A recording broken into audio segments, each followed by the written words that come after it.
We welcome you to the Joe Louis Arena in Detroit, Michigan, usually the home of the Detroit Red Wings of the National Hockey League. The Pistons' usual home court, the Silverdome in Pontiac, booked tonight. The Pistons thus doing it downtown in the fifth and final game of this playoff series. They played only one time here, and that was back in 1981 against the Los Angeles Lakers in an exhibition game. We welcome you. Hi, everybody. Marv Albert, along with Butch Beard.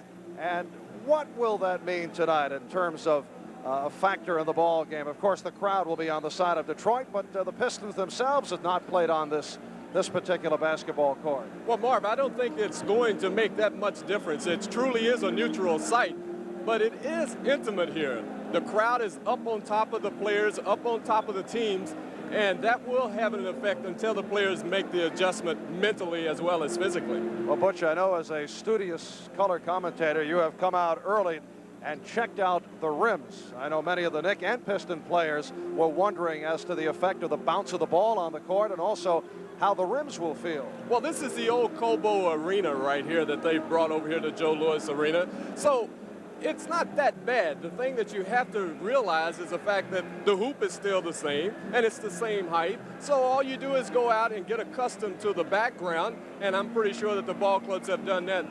It's going to be a great game, Marv. All right, Bernard King was out here checking out the rims earlier and seemed to be hitting his jumper from all angles along the baseline. Now, Bernard's suffering with a touch of the flu, but it did not stop him the other night as he poured home 41 points in Game 4 at the Garden. Well, it really didn't. With Bernard King's game, he likes to go down low and post up. So down there, he can do his thing. He came out, he shot the ball extremely well.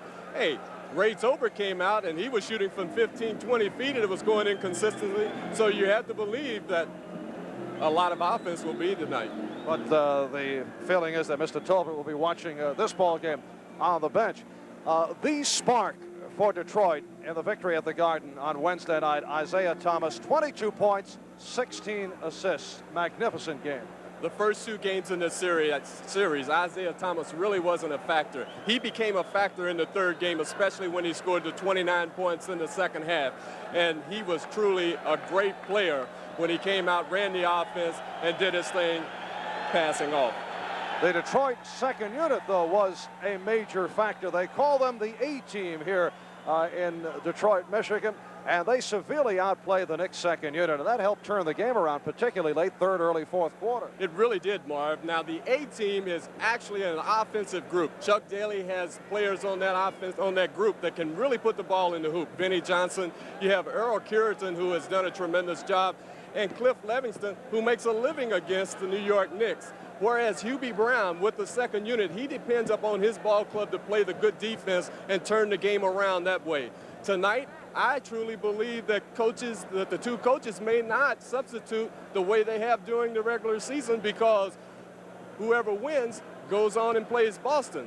Whoever loses, they will have to have a vacation for the rest of the year. So the coaches will probably play the ball club, the ball players who are playing the best combinations tonight.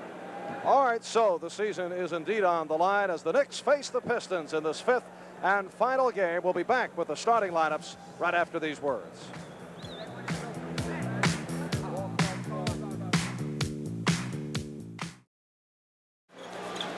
The Knicks and the Pistons warming up, getting set for this fifth and final game of their playoff series, and a slight delay. Apparently, the bulb situated atop the glass backboard where the Pistons are warming up was broken. That is the bulb that is needed at the end of the quarter. And they are, or will be, repairing it in just a moment. Well, some people say that you came in early and removed the bulb so you could get some airtime. Well, there's a lot to talk about tonight, Butch, and it gives us the opportunity to discuss Joe Louis Arena. Now, Chuck Daly, the coach of the Detroit Pistons, would have preferred playing at the Silverdome, where he feels there is a definite home court advantage. He says instead it's a Piston crowd on what is really a neutral floor, as if these two clubs were playing an exhibition game before the season. Well, that's probably true. I know what Daly is talking about. He knows that his ball club is familiar with the Silverdome, and They are familiar with the crowd and the floor. The floor is the thing that the ball players have to get adjusted to, just the feel of the floor and seeing the people behind the glass board. Those things you have to get used to. But other than that, I feel he has an advantage because of the crowd is right on top of you here, whereas in the Silverdome, they are back from the floor. This could be an added plus for the Detroit Pistons. As you reflect back to your playing days, could you actually measure where it affected you if the crowd was closer? Yes. As opposed to, as you say, the configuration of the Silverdome in Pontiac? Yes. Anytime that you played in Portland, it affected you because of the closeness of the crowd. And this reminds me a lot of being in Portland, although these people are a little more rapid. Not only that, they've been serving alcoholic beverages. They opened up the doors about 6 o'clock, so not only are the players ready, but the fans are ready as well. All right, the Detroit Pistons have come back twice in this series to tie it at 1-1 and then 2-2 with the victory Wednesday night at the Garden by the score of 119-112 as the Pistons took command early in the fourth quarter. The Knicks stealing the victory out at Pontiac in game one off that sensational stealing display by Darrell Walker. And right now we're set for the singing of our national anthem. See by the dawn's early light what so proudly we hailed at the twilight's last gleaming, whose broad stripes and bright stars through the perilous fight o'er the ramparts we watched were so gallantly streaming, and the rockets' red glare, the bombs bursting in air, gave proof through the night that our flag was still there. Oh, say does that star-spangled banner yet wave o'er the land of the free and the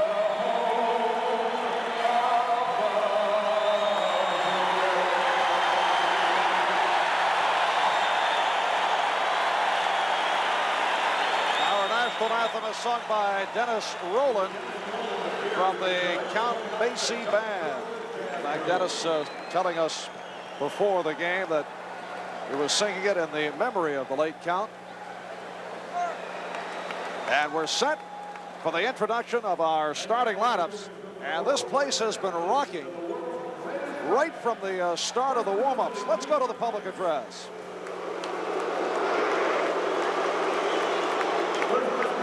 Starters for tonight's New York Knicks team. A guard, 6'4" from Arkansas, number 4, Darrell Walker. A guard, 6'5" from Minnesota, number 6, Trent Tucker. A forward, 6'6" from Tennessee, number 18, Ernie Grunfeld. At center, 7'1" from Morgan State, number 40, Marvin Webster. A forward, 6'9.5" from Maryland, number 44, Len Elmore. And another forward, 6'10" from San Francisco, number 45, Eric Fernston. And another forward, 6'9" from Syracuse, number 55, Louis Orr. And now the starting lineup for the New York Knicks tonight. At one forward, 6'7" from Tennessee, number 30, Bernard King. At the other forward, 6'7" from Tennessee State, number 21, Leonard Truck Robinson. At center tonight, 7'1" from San Francisco, number 25, Bill Cartwright. At one guard, 6'2" from Minnesota, number 13, Ray Williams. And at the other guard, 6'2" from Villanova, number 2, Rory Sparrow. The head coach of the New York Knicks is Hubie Brown. His assistants are Richie Arnabato and Rick Patino. The trainer is Mike Saunders. And now let's meet our Detroit Pistons.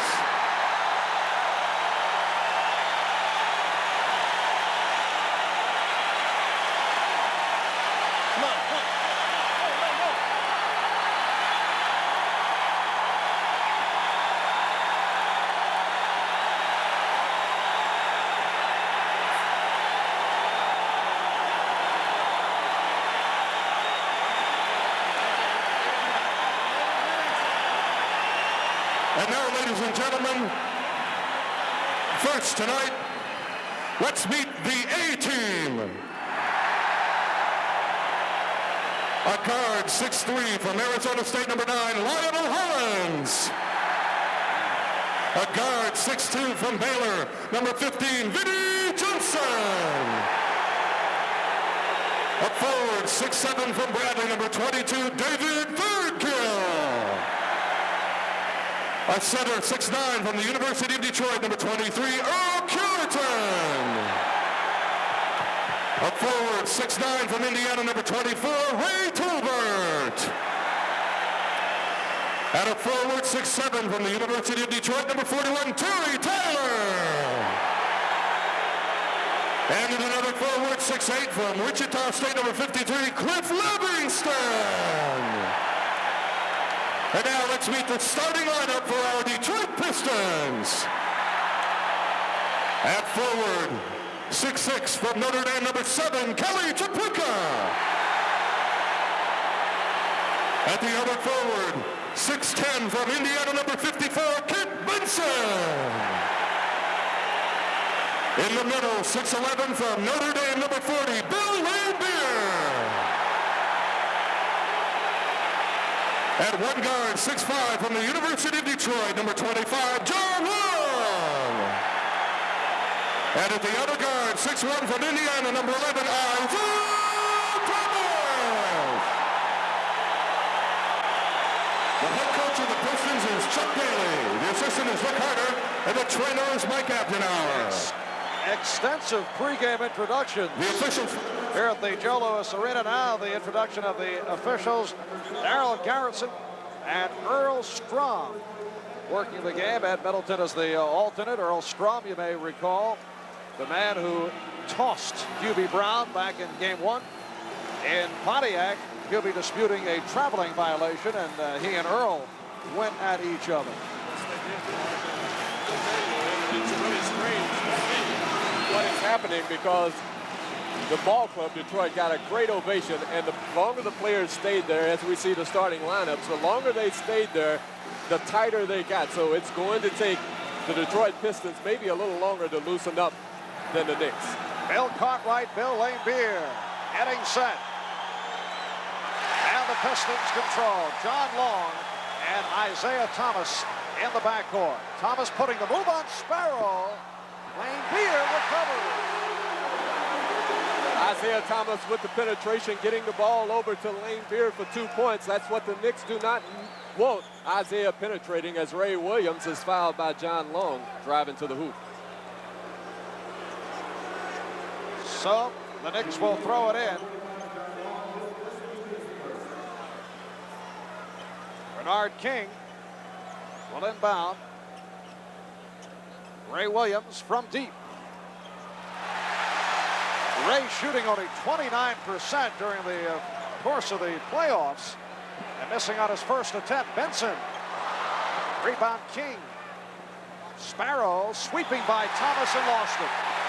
Thomas getting a good job defensively then. Rory Sparrow did not turn around to see where the defensive man was. Thomas was there. The ball went off of Sparrow for a turnover. Sideline's very confusing because there are 2 stripes. Here's Isiah. And a friendly rim for Thomas. Detroit leading it by the score of 4-0. Tough assignment for the officials. It is the white stripe along the sideline. That is the out-of-bounds marker, not the blue that borders alongside. Cartwright with the step in the bucket. Knicks came down that time, cleared out the side, got it to Bill Cartwright. He went to the hoop against Laimbeer and scored. Minute gone by. Isiah Thomas matched with Rory Sparrow. Long off the pick. Strip.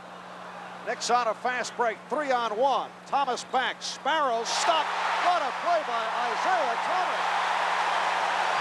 Tripucka.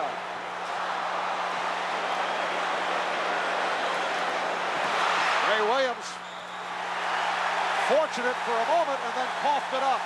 Well, Isiah Thomas has made 3 great defensive plays already in this game, stopping a 3-on-1 situation, and then that time causing the turnover when Ray Williams mishandled the dribble.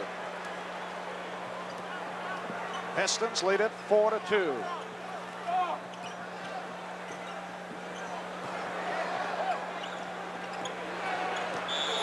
Traveling violation on Long. Ray was fortunate that time. He did not get over to John Long as the Pistons were swinging the ball from strong side to weak side. Here you see Thomas making the super block against Sparrow and then saving the ball, but Detroit did not score on that particular transition play. Here's Sparrow. Tripucka. And the Pistons look to run. Tripucka with the nice move.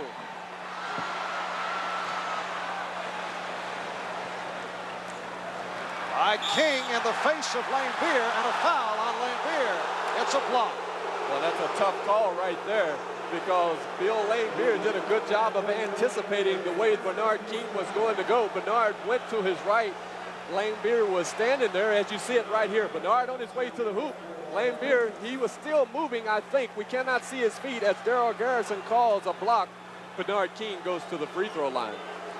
Bernard King, well, the other night broke Bob Pettit's record for most points in a 4-game series. Pettit did it for St. Louis against Detroit back in 1963.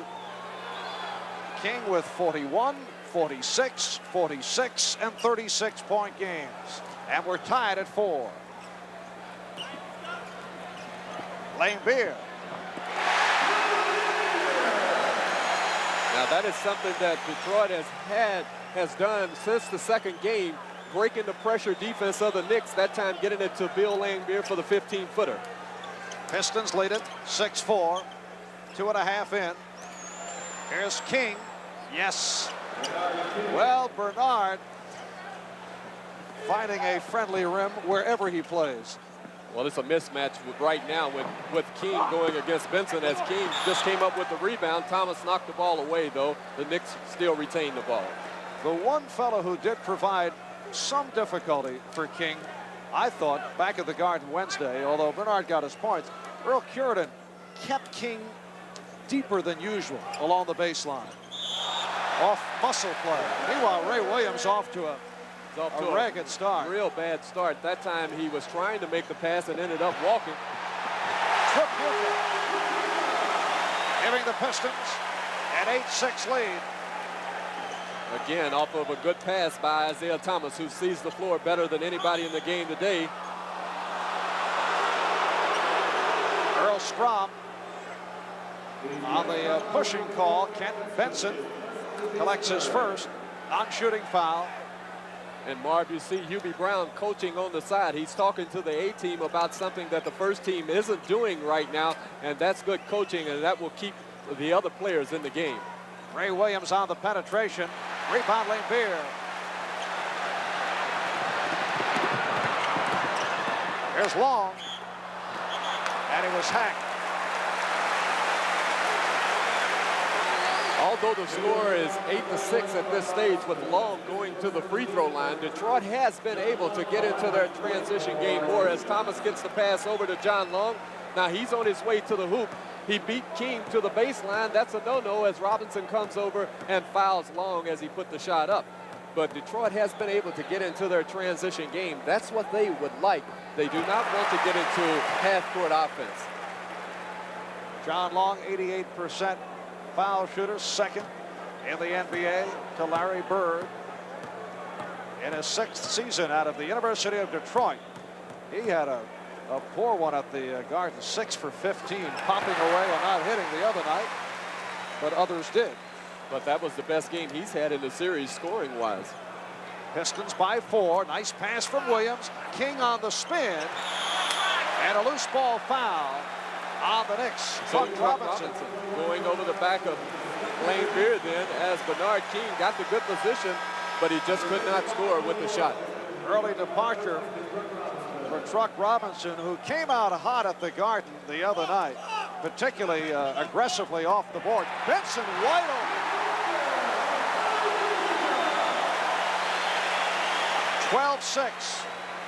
Detroit with the lead and a 20-second timeout call by Hubie Brown.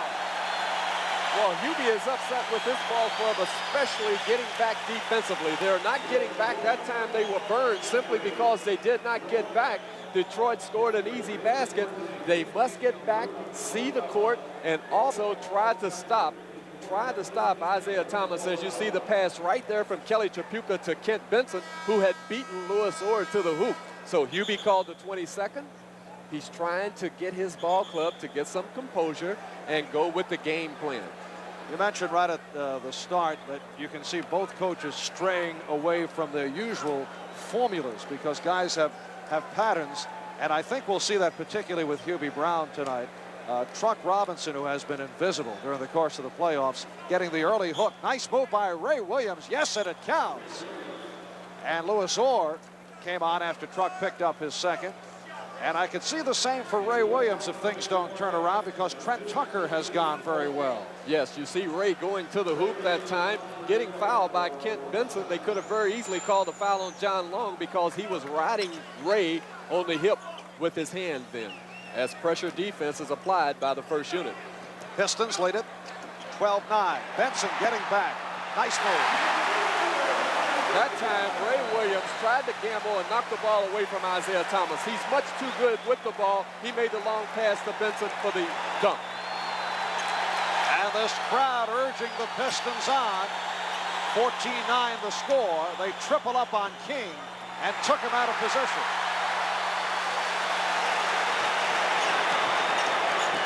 Thomas with the shake and bake for Long.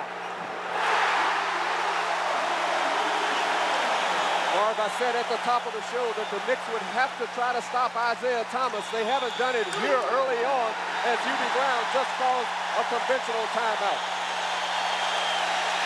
So the Pistons off to the good start.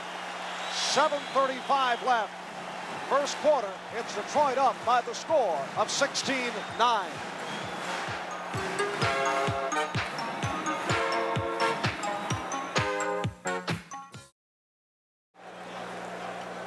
Back at the Joe Louis Arena, Marv Albert with Butch Beard. Pistons lead it 16-9, and it's Nick Ball following the timeout.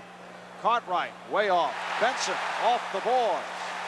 The Knicks only 3 for 9 from the floor. Here's Thomas. Pistons now 7 out of 12 from the field. Ray Williams on the quick release. Yes. That time the Knicks getting into their transition game, pushing the ball up. Sparrow over to Ray Williams. He scored. Now this is the way Sparrow must play Thomas. He must try to pick him up early. 5 minutes gone by. First quarter. Benson. Bad shot. He forced it. In fact, he was double teamed. Ray Williams laying it off for Cartwright. Beautiful play. And the Knicks are down by 3, 16-13. Now Ray did a super job that time of penetrating. The defense came to him. He kicked it off to Cartwright. The Knicks have scored 2 transition baskets in a row.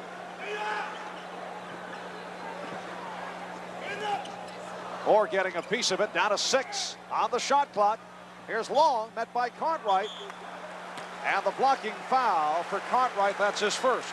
Well, that's a tough foul for Bill Cartwright to get, simply because Ray lost concentration as the ball is swung here to Long. He goes to the hoop. He simply beat Ray, and Cartwright gets the foul as he tries to come over. Ray should have been down ready to play defense in that situation. He wasn't. Long beat him. Cartwright picked up the foul. John Long shoots 2 free throws.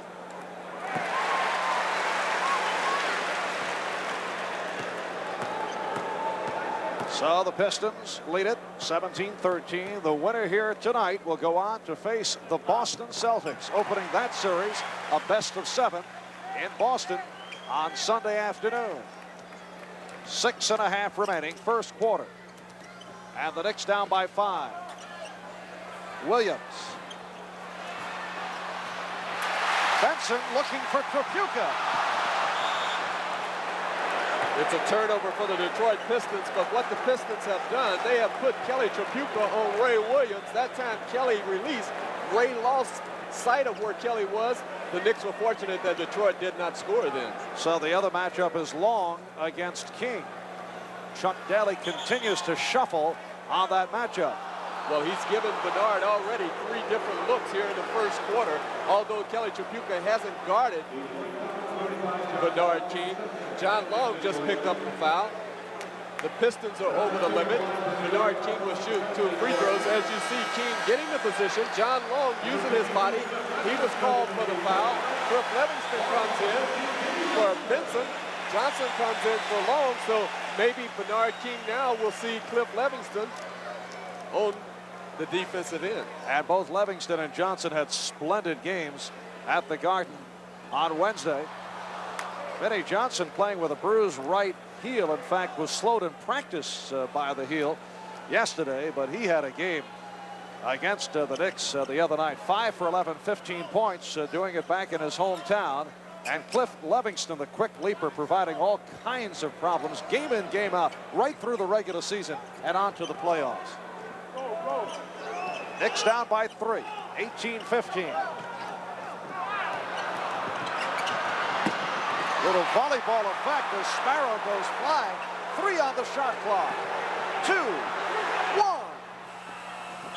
It's a 24-second violation. Good defense by the Knicks that time in half court. Detroit did not know the situation on the shot clock. They end up turning the ball over. The Knicks have done a good job, especially when Detroit has been in their half court offense. Cartwright, played by Laimbeer, trying to return as Thomas came over to help. Now finds the open man. Here's Sparrow. And the crashing foul on Lewis Orr. Or is it Bill Cartwright? Called the foul on Cartwright for going over the back. Lewis Orr had the inside position, but Bill Cartwright just picked up his second foul. He leaves as Marvin Webster comes in for him. And the storyline has been when Cartwright is picked up too early, he has not been effective later on. So it's now Webster matched with Laimbeer. The steal, and here's King, chased by Tripucka, let him go. Kelly did not want to pick up the foul. Now the Pistons trying to get back, but the Knicks back down court in a hurry. Pistons by 1, 18-17. And King has 8 points. Livingston getting in. Livingston getting free when Marvin Webster, when the guards jumped out, the guard and the forward tried to double team Vinnie Johnson. He got it to Livingston. Webster tried to rotate on the defense, but Livingston ended up with the dunk. Here's King over Livingston. So Bernard is 3 for 5. He has 10, and the Knicks are down by 1. He really amazes me how he gets the good position on the defensive man. It's unbelievable. Thomas on the spin. Rebound Webster. King to the left, a 3-on-2. Here's Orr, met by Laimbeer, but able to hit. Pretty pull-up by Lewis Orr, and the Knicks lead for the first time in the game, 21-20. Good judgment by Sparrow on the fast break, getting it over to Orr because King was in the left lane and the defense was looking for King to get the ball.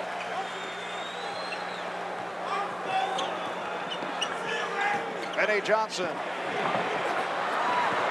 Rebound Orr.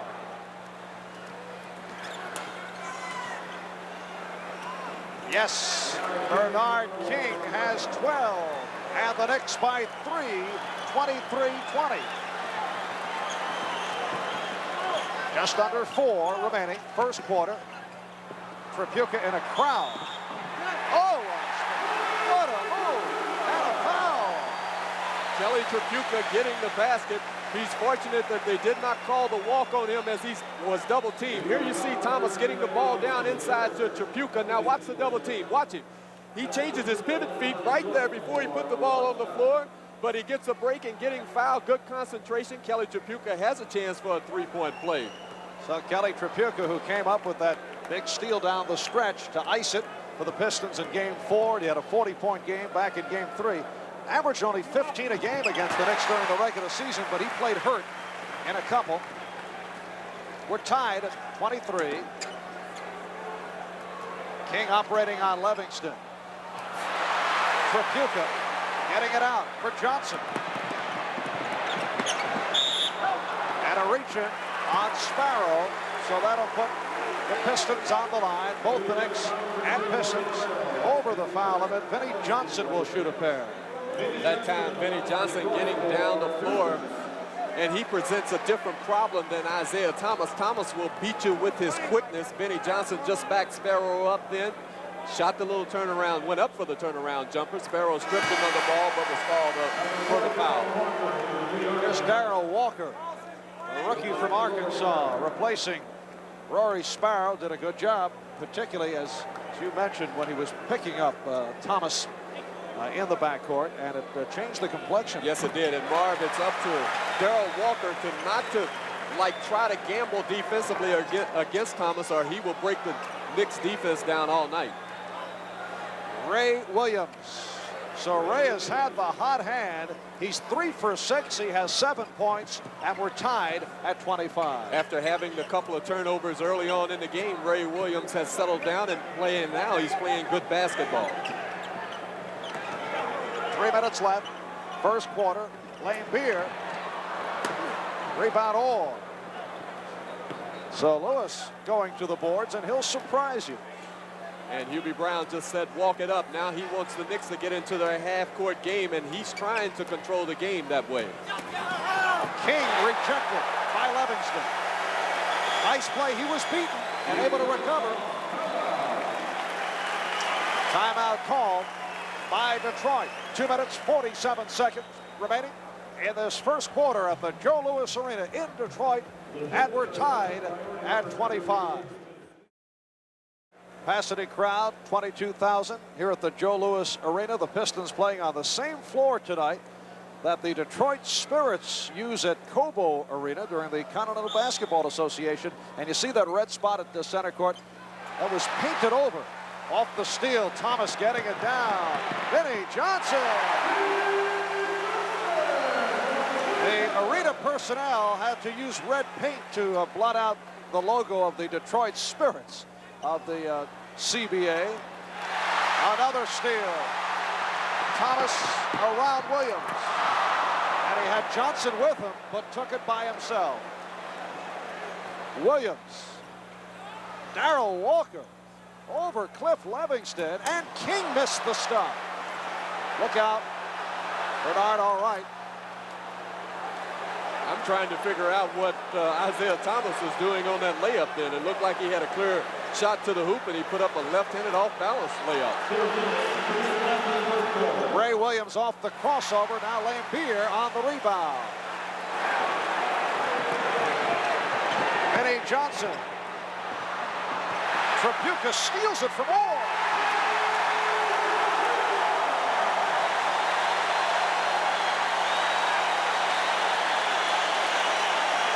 Kelly Tripucka that time was the player who got the good bounce. As you see, Johnson put up the shot. Now Louis Orr mistimes his jump. Kelly Tripucka comes right over Orr, puts the shot up right there. He's fouled. He has another chance for a three-point play simply because Tripucka was in the right place at the right time.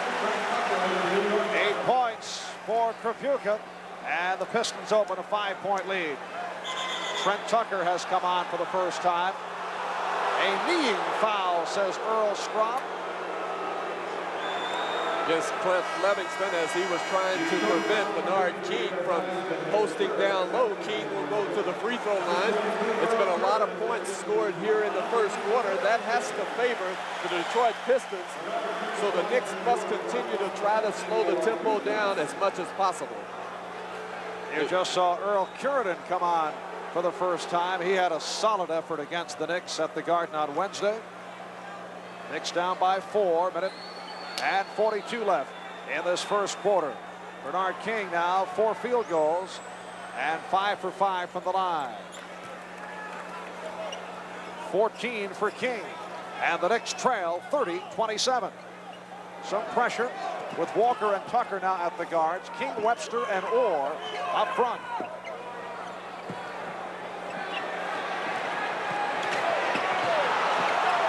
Johnson on a recovery. 32-27. 37, Detroit. Benny Johnson just took 2 points that time. Darrell Walker playing the good defense, but Johnson was able to get the ball back and score in the paint. Webster. And he was hacked. Earl Strom telling Chuck Daly to set down as Marvin Webster was bailed out as he made his little move. Here you see Webster going against Livingston, shooting the fall-away jumper. Now he hangs in the air, and Livingston did hit Webster on the elbow. Earl Strom making a good call as Marvin Webster goes to the free throw line. Webster is a 56% free throw shooter.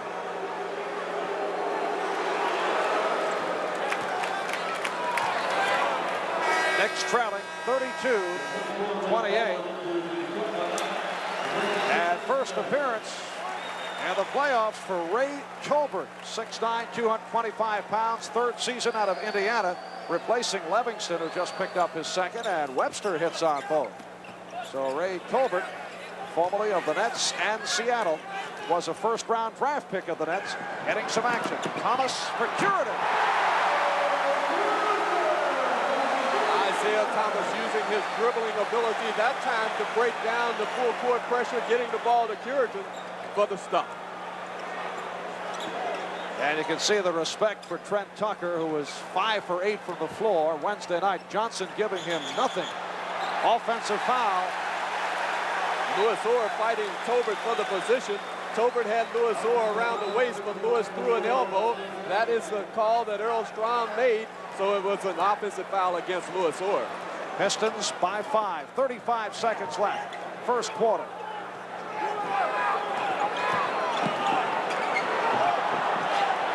Johnson loose. And the foul on Orr. Thomas has done a tremendous job against the pressure defense. That time the Knicks tried to go into half-court pressure, trying to double team, and Thomas was able to split the double teaming situation, made the long pass over to Benny Johnson. He was fouled by Louis Orr. That's his third. He has to leave. Robinson comes back as Hollins comes in for Thomas. So the Knicks have Robinson up front with Webster and Grunfeld, Walker and Tucker at the guards. Benny Johnson, who already has 6 points. Now 3 for 3 from the foul line. And the Pistons match their biggest lead, 6-point margin. 25 seconds left in the first quarter. Benny Johnson in his 5th season out of Baylor, out of Brooklyn, New York. And the biggest lead of the game now, Pistons by 7, 36-29. Knicks are going for the last shot of the quarter.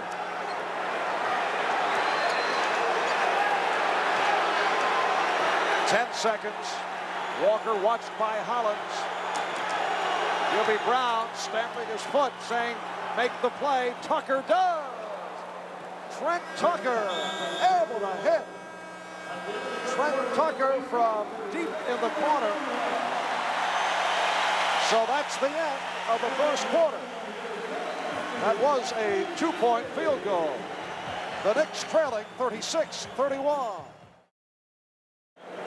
Back at Joe Louis Arena, downtown Detroit, alongside Cobo Hall, the former playing side of the Detroit Pistons for many, many years, after moving the franchise from Fort Wayne. And now it is back downtown. The Pistons have played only one basketball game here, and that was an exhibition against the Los Angeles Lakers back in '81. There have been a couple of informal all-star games here at Joe Louis, but that's been it. Hasn't bothered the Pistons. In the first quarter, they lead at 36-31 as we get underway in the second. Darrell Walker matched with Isiah Thomas. Bernard King is back in as Walker fires. So Darrell Walker hitting on his first field goal, and the Detroit lead is 3. Darrell Walker trying to get the ball down to King. The defense backed off. Walker hit the little 18-foot jumper. That will definitely open up things for Bernard King. Curitan from Thomas, and the block by King. The Knicks are trying to double team every opportunity they get in the half-court offense. That time Bernard King rotating, blocked the shot from behind. Detroit gets the ball back. 4 on the shot clock. Bill Cartwright back on the floor, able to rebound. And an unusual mix for the Knicks here with Robinson, Cartwright, and King up front, and a backcourt of Tucker and Walker. It is Curidan guarding King now. 8 on the 24. Traveling violation. Well, Bill should have been a little more patient that time. He had Tolbert on him, and he was thinking going to the hoop as Isiah Thomas dropped back to help out. But if he had kicked the ball back much sooner, it would have been better off. Interesting move by Thomas around Walker. Here's Laimbeer, who just checked back. Well, Laimbeer set a back pick on Walker. That's the reason why it was interesting. And Cartwright held by Thomas. Smart basketball by Isiah Thomas because Bill Cartwright was getting ready to dunk the ball then, and Thomas grabbed Cartwright around the waist, preventing him from getting the ball up, forcing Bill to get the points at the free throw line. Isiah Thomas was asked at practice about tonight's game. He says, well, it should be a terrific ball game. I wish I could watch it. You mean as much money as he makes, he doesn't have a videotape machine at home? Well, he'd like to see it when it happens. Oh, okay. He's involved. Thanks, Marv, for explaining it. Knicks down by 2. Cartwright looking for his 6th point.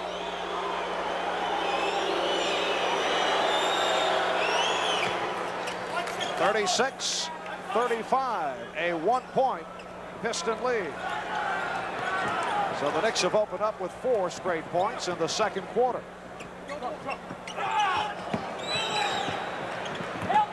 Tripucka fouled by Cartwright, and that's his 3rd. Well, that time Kelly Tripucka coming off the double screen. He faked the jump shot, got Bernard King up in the air as Cartwright tried to rotate on the defense. He fouled Kelly Tripucka, his 3rd foul. That means Marvin Webster has to come back into the game as you see the fake by Tripucka and the foul by Cartwright as he jumped out. Kelly shoots 2 free throws. It's 2 for 2 from the line. Now has 9 points. On that particular play, Marv, if Bernard had come a little harder trying to get over the pick, maybe it wouldn't have forced Cartwright to jump out on the play, and he could possibly still be in the game. But that's hindsight. Cartwright sitting down after picking up his 3rd. Pistons by 3, 38-35. King over Curidan. And again, Curidan forced him out. Knicks get the new 24. Bernard King is 4 for 10 from the floor.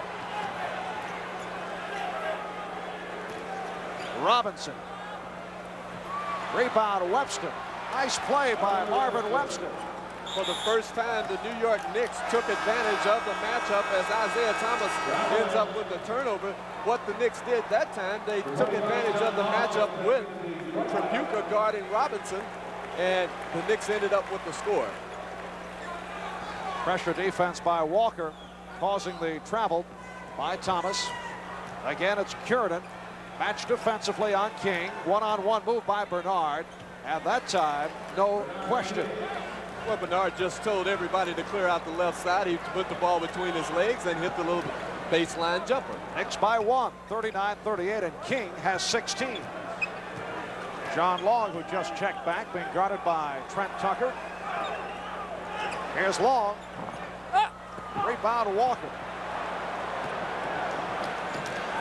Darrell saw the opening and then it was closed. And they're going to truck Robinson again with the matchup as Curidan just picked up the foul against Bernard King.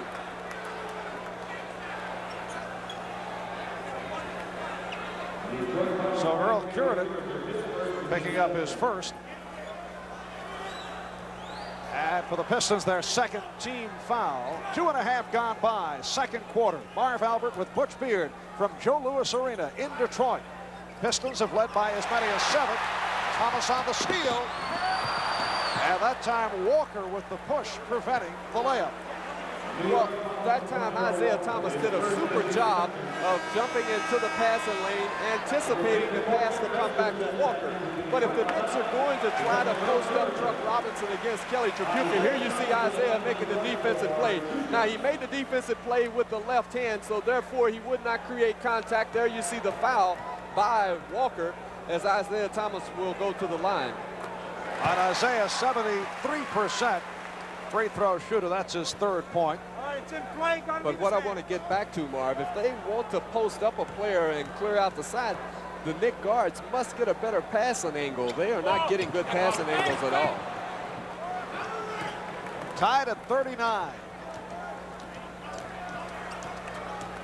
And now King down low working on Benson.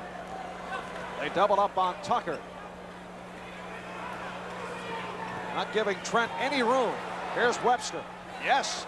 And the Knicks are getting unexpected play from Marvin Webster, particularly coming off a poor effort back on Wednesday at the Garden. But that was a good time to get the ball down to Webster. They had a better passing angle, so Webster could do something offensively.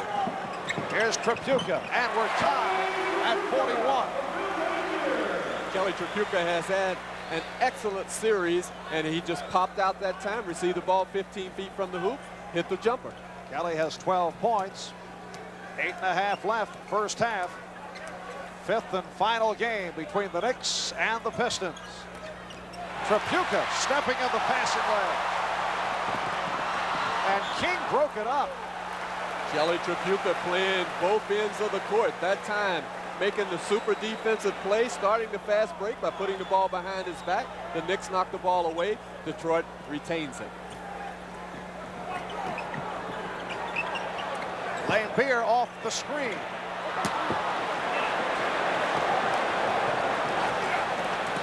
You have to see Hubie Brown. He has his coat off now because it really is hot in here. He reminds me a little bit of Jerry Tarkanian. Only if he puts a towel in his mouth, then I'll know. This is Long. His second field goal has 8, and the Pistons lead it 43-41. Detroit forced up a perimeter shot that time by Walker. It got them into their transition game. As you see Walker just coming up with the charging foul against Thomas. And Rory Sparrow comes on, replacing Darrell Walker. You don't think Hubie's not in the game? And ready for the warm weather with the short sleeve shirt. Must have read the weather report before he came. Embarrassing the way you cut your long sleeve shirts for the summer, you know. Here's Benson, not able to hit. And Earl Strom says stay right here. It's against the Knicks. Bernard King fouling Bill Laimbeer as he had gotten a good position on the Kent Benson running hook shot. Laimbeer, he rebounds on position alone. He takes up a lot of space, and that time he had the good position and was fouled. So Ray Williams back, replacing Trent Tucker. Trent with a bucket for 2. Intended for Laimbeer. Thought he was cutting. Knicks trail by 2, 43-41. 5 minutes gone by. Second quarter. King, yes. 18 for Bernard, and we're tied at 43.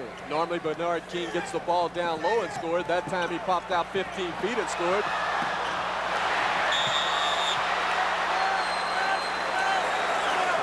And Darryl Garrison says score the goal. A goaltender call on that block by Webster.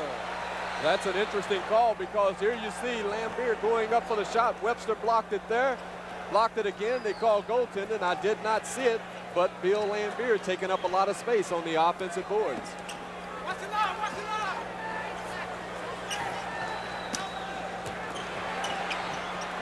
King committed himself. Sparrow able to rescue, and the steal by Tripucka.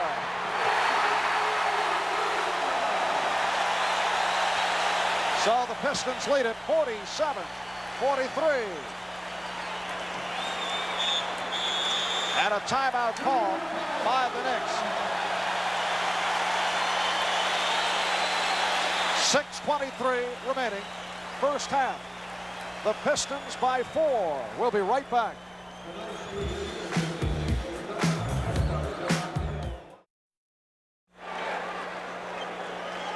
All right, Hubie Brown has just talked things over during the course of that Knicks timeout. The Knicks now go with Bernard King, Marvin Webster, Truck Robinson up front, Ray Williams and Rory Sparrow in the backcourt. At halftime, a close-up look at the Knicks' second unit. 6:15 remaining in this first half. Here's Robinson. Nice move by Truck, his first field goal, and the Pistons lead at 47-45. Marv, I think that's smart basketball, getting Truck Robinson involved, especially if Kelly Tripucka is going to guard him defensively. Sparrow helping out, coming up with the steal. Here's Sparrow. Rebound Webster. And Marvin has been a factor offensively. He has 8 points in this first half. We're tied at 47. Marvin Webster doing an excellent job going to the offensive boards then, putting the ball back up and scoring. Here's Laimbeer. He was loose. 8 points for Laimbeer. Pistons by 2, 49-47. Marv, that shouldn't be a problem for the Knicks. They should let Webster take the big guy who stays up underneath and let the forward pop out with the guy who pops out in that stack.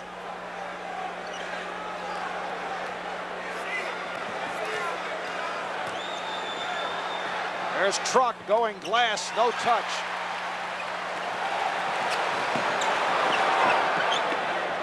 Long open.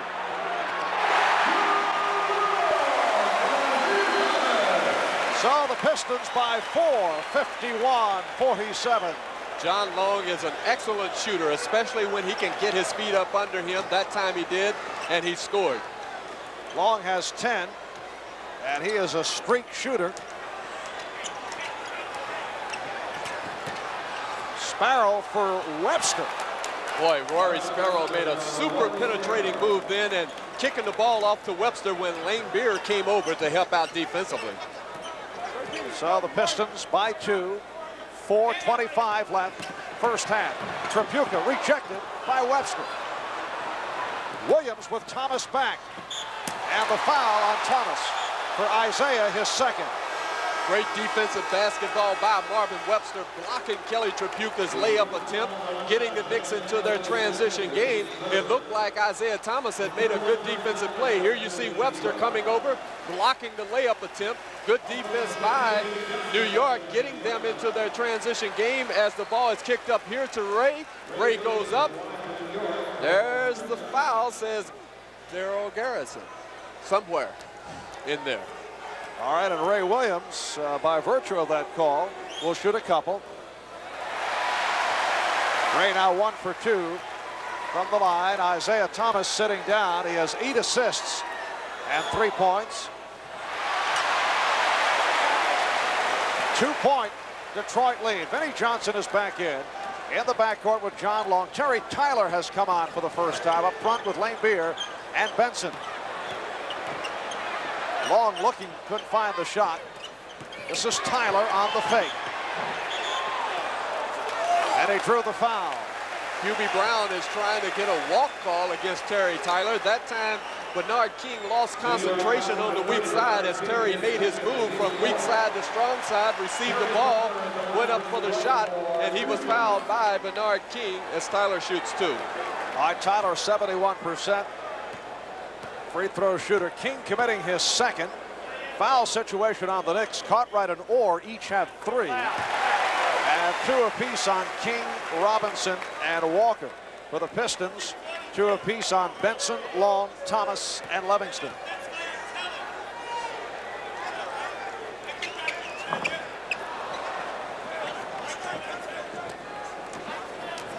Pistons by 3. King on the spin. Yes, he has 20. And the Knicks are down by 1. I can't believe that Kent Benson stands behind him, especially when he goes down low.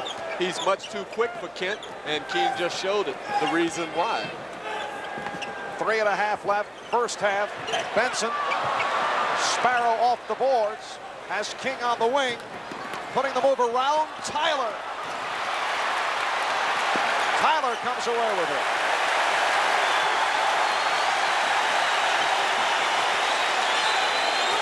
Bernard King now 7 for 14 from the floor. Tyler, Poston, and a foul.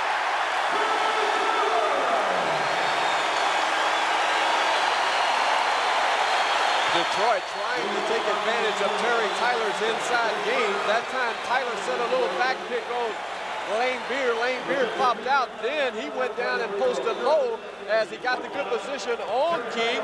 Webster came back to try to help out. He picked up the foul. Bernard is going to have to fight Tyler a little bit harder on the defensive end for position. And off the three-point play by Tyler, Pistons lead it by 4, 55-51. And a battle. Well, they say illegal defense. It was on Terry Tyler, who was going to help out Earl Curitan, who has switched over to Bernard King defensively. So Bernard King has seen 5 different looks already here in this game. And we're only in the first half. And I would think the one he does not appreciate from a physical point of view is the one that is taking place right now. Earl Curitan and Bernard King hammering each other as that illegal defense was called. Here's King getting in on Curitan. Nice move. He has 22 points, and the Knicks trail 55-53. You give King credit, but you have to give the passer credit in that situation. Super lob pass so King could score. Long forcing, but hit it. 12 for Long, major factor in this first half. He really has been. He's been doing a good job of moving without the ball, so therefore he can get in position to get the good shot. Ray Williams, yes and no, and it does not count. Williams called for the offensive foul.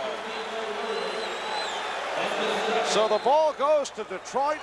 Ray is hit with his second foul and a timeout with 2:26 remaining first half. Pistons lead it by 4.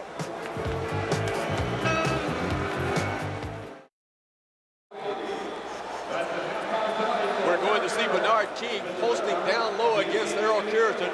Ray Williams making a super lob pass to King. Now King is on his way to the hoop. He scores against Earl Curitan. Bernard King is amazing down low. And he now has 22 points in all. He is 8 for 15 from the floor. It's Piston ball as we resume, and they lead at 57-53, 2:20 left, first half. Excuse me, Marv. If Bernard King scores 29 points tonight, he will break a 5-game NBA playoff series scoring-wise, and it looks like he's well on his way. Pushing foul on King, so that's his third, and the crowd responds because King will sit down. Lewis Orr, who has 3, will replace him. Well, Detroit has played pretty smart basketball here in the 5th game against Bernard King, simply because whoever he's guarding on the offensive end, they have looked to him.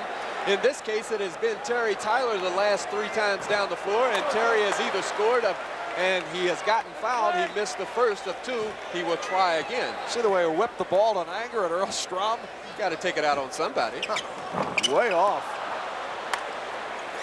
Knicks now have Sparrow and Williams in the backcourt, or Robinson, Webster up front. The Knicks getting production from an unlikely source. 10 points for Webster. Here's Ray Williams, and Webster keeps it alive. The Knicks 10 for 17 from the floor in the second quarter. They have shot well. Minute 45 remaining in the quarter. And off the turnover, here are the Pistons moving back. Vinnie Johnson.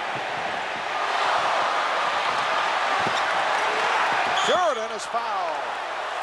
They call a tie-up. They call a block shot by Earl Curitan, who had worked the offensive boards. The Knicks were fortunate that Vinnie Johnson did not score because nobody picked him up. Here you see Johnson missing the shot after Webster comes over defensively. Curitan working the offensive boards. He goes back up. Marvin Webster makes the block right there. Detroit bench not thrilled with that call. Johnson. Robinson on the good box out, and it was knocked out of bounds by Livingston of Detroit. Gilby Brown upset with Truck Robinson, who has had the old hand problem. not catching the basketball.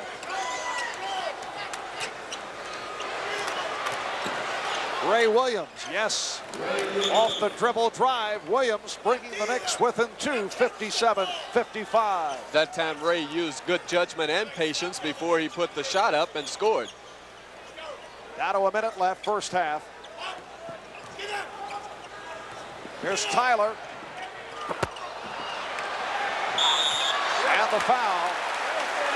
Marv, the presence of the two guards that are in the game right now, Benny Johnson and John Long, they both love to go to the offensive boards. That time, Long was not blocked out.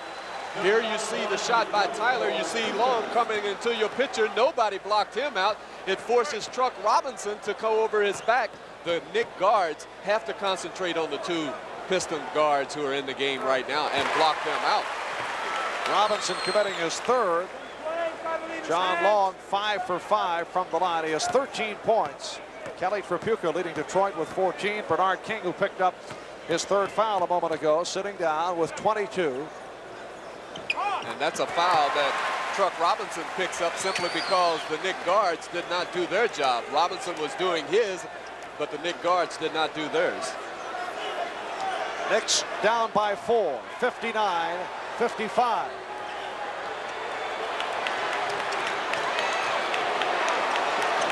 Here is Orr. Yes, and Tyler had a piece of it. Well, it wasn't pretty, but the job was done that time as Ray lost handle on the dribble, got it over to Orr, and Orr hit the shot. Pistons by 2. Long comes to Curidan. Tyler. We're down to 15 seconds remaining. First half. Pistons lead it 61-57. The Knick bench counting it out. Down to 5 seconds. Here's Ray Williams on the penetration. Able to hit. 1 second. That'll do it. Good first half. Halftime at Joe Louis Arena. And the Detroit Pistons lead the New York Knicks 61-59. Coming up in a moment, Bruce Beck will take a look at the Knicks second unit. We'll be back right after these messages.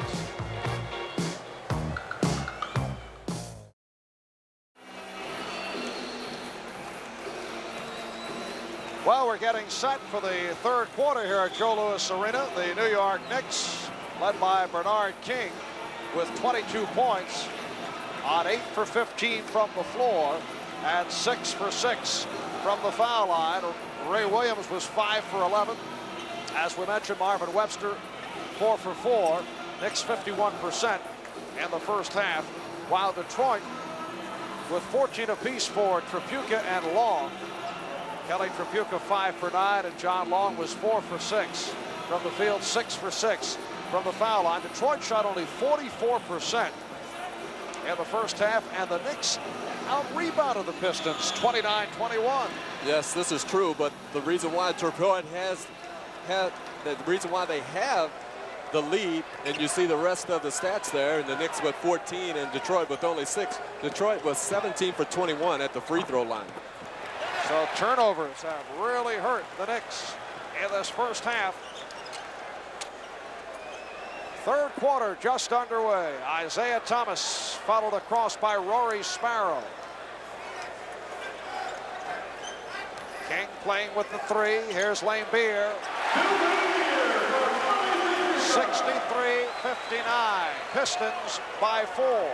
Bill Laimbeer popping out about 15 feet from the hoop, squaring up, hitting the jumper. He's one of the better shooting big men, especially if he can pop out like that. Here's Williams. Laimbeer. And Thomas leads it down. Isiah switching hands on the dribble, but then threw the wild shot. Sparrow. Yes. And the foul.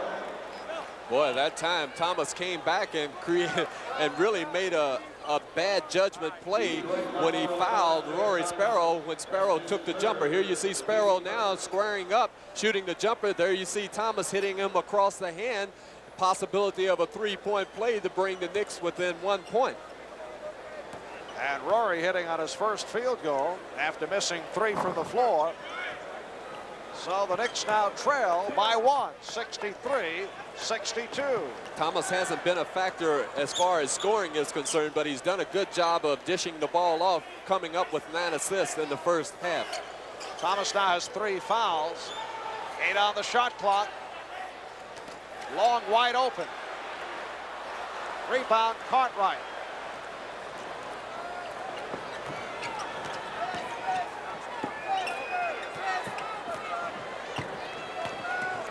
Robinson. And a strong power move by Robinson. His second field goal. Both have come in that manner. Truck also getting back on Benson. Pistons again by 1, 65-64. Although the Knicks scored on Robinson's good move into the paint that time, they rushed the ball up the floor. The Pistons got the 2 points back the easy way. Bernard King, yes, 24 for King. Ray Williams getting back to break it up. King picked up by Thomas, dishing off to Cartwright. Beautiful combination, and the Knicks now lead by 3. And that was done off the good defense of Ray Williams, getting the ball to King. King over to Cartwright for the 2 points. So the defense paid off for the Knicks on that play. Here's Tripucka. And the Knicks lead is 1, 68-67. Pistons have led most of the way. They've led by as many as 7. Kelly Tripucka, although 6'5", loves to play down low, and that time he got the good position on King and used the little bank shot to score. Here's Williams. And last touched by Detroit. And Marv, that's a good sign, because with Tripucka on Truck Robinson, it frees Robinson up to get to the hoop. That time Robinson battled Tripucka for the ball, and the ball went off Tripucka. The Knicks get it out of bounds. Another gorgeous move by King, who has 26. And the Knicks by 3, 70-67. And a reach-in. Well, that time Bernard King got back against Kelly Tripucka. He was standing straight up on the defensive end. Kelly made his move. King picked up his 4th foul. That has been the only thing to stop Bernard King against the Detroit Pistons. And tonight it has been foul problems. And the crowd responding as they saw Bernard depart, replaced by Louis Orr. Knicks lead it by 3. Wouldn't you? Because people in Detroit would like to give Bernard King a saliva test. By Tripucka. Basket doesn't count. Called an offensive foul on Kelly Tripucka. He had the good position on Louis Orr. The Knicks were fortunate that the offensive foul was called on Kelly. Here you see it. There you see the little bump by Kelly. That's where the offensive foul was. Louis Orr must fight him for that position, though. And for Kelly Tripucka, his first personal foul. Robinson had it stripped.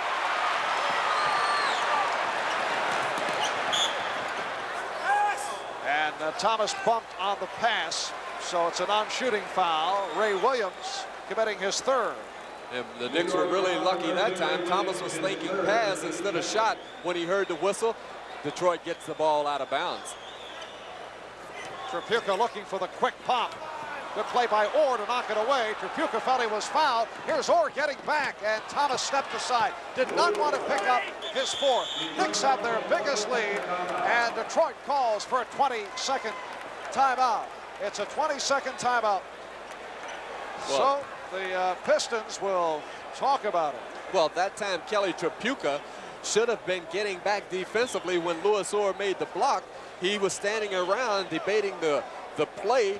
Louis Orr received the long pass and scored, and Thomas did not want to pick up the foul, so therefore the Knicks ended up with the good defensive play by Orr and also the basket by Louis Orr. So the foul situation not in favor of the Knicks at this point, with 4 on King and 3 apiece on Robinson, Cartwright, Williams, and Orr. Thomas with 3. Here's Tripucka. Too deep. Cartwright gets to it. Thomas on the recovery and pops. 72-69. Knicks by 3. That was Isiah's second field goal in the game off of the mishandled, the third field goal, excuse me, off of the mishandled rebound of Cartwright then. Oh, the contact. I think he was fouled. Yes, between Sparrow and Benson.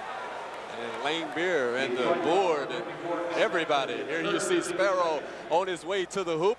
Here comes Laimbeer. Here goes Sparrow. There's Benson. Take your pick. Oh, I felt that one, Butch. I did. No empathy since your retirement. Benson picks up his third, and the Knicks lead it by 4. Rory is 2 for 2 from the line. He had 8 assists in the first half.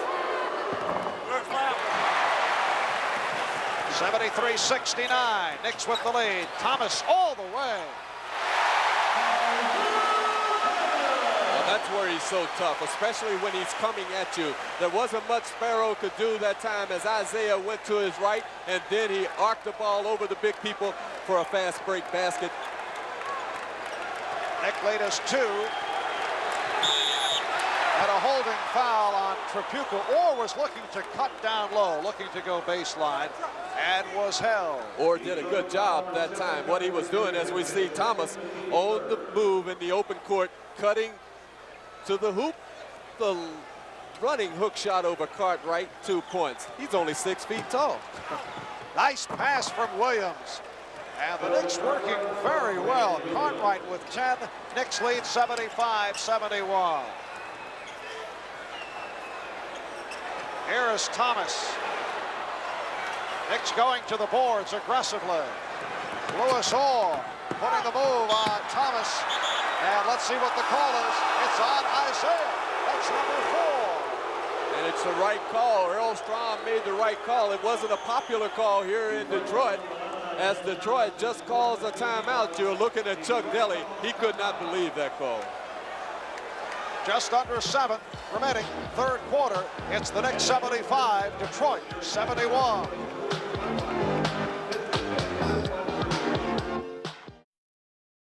Ray Williams, who has had an excellent game tonight, is going to drive the baseline against the Detroit Pistons. He kicks the ball off the field. Cartwright.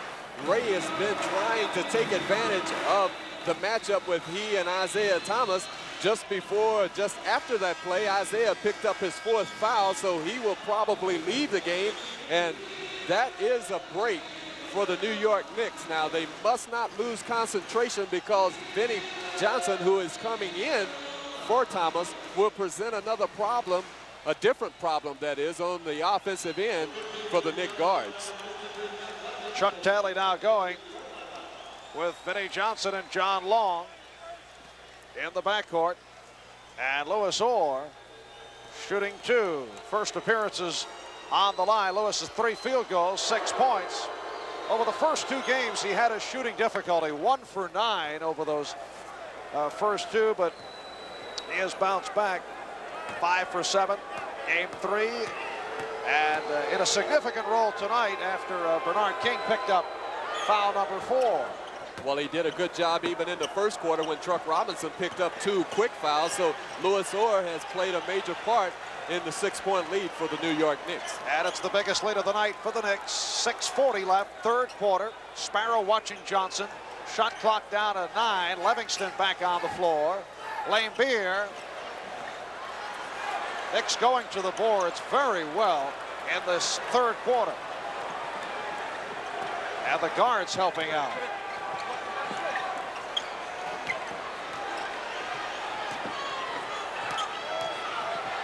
Here's Truck. Rebound Livingston.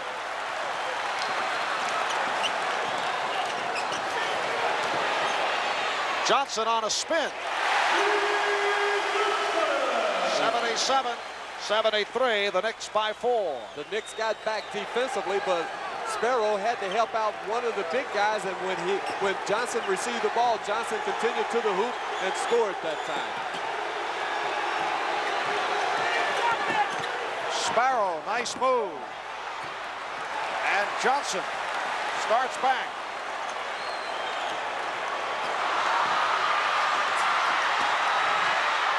Off the scramble, Ray Williams drew the foul. Tripucka picking up his third. Good defense by the Knicks, forcing the turnover that time. Sparrow coming from behind, forcing Johnson to make the little spin move. He lost control.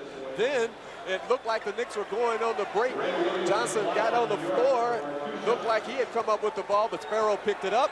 Got it right here over to Ray Williams, and he is fouled by Kelly Tripucka. And back live, Ray Williams having his difficulties at the line. Missed the first. He's now 1 for 4 from the line. Usually a good foul shooter at 83%. So the Knicks by 5, 78-73. Pistons led by 2 at halftime.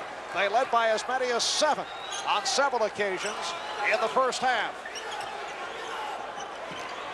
Here's Long. Rebound Robinson. The lane closed, so Sparrow gives to Orr.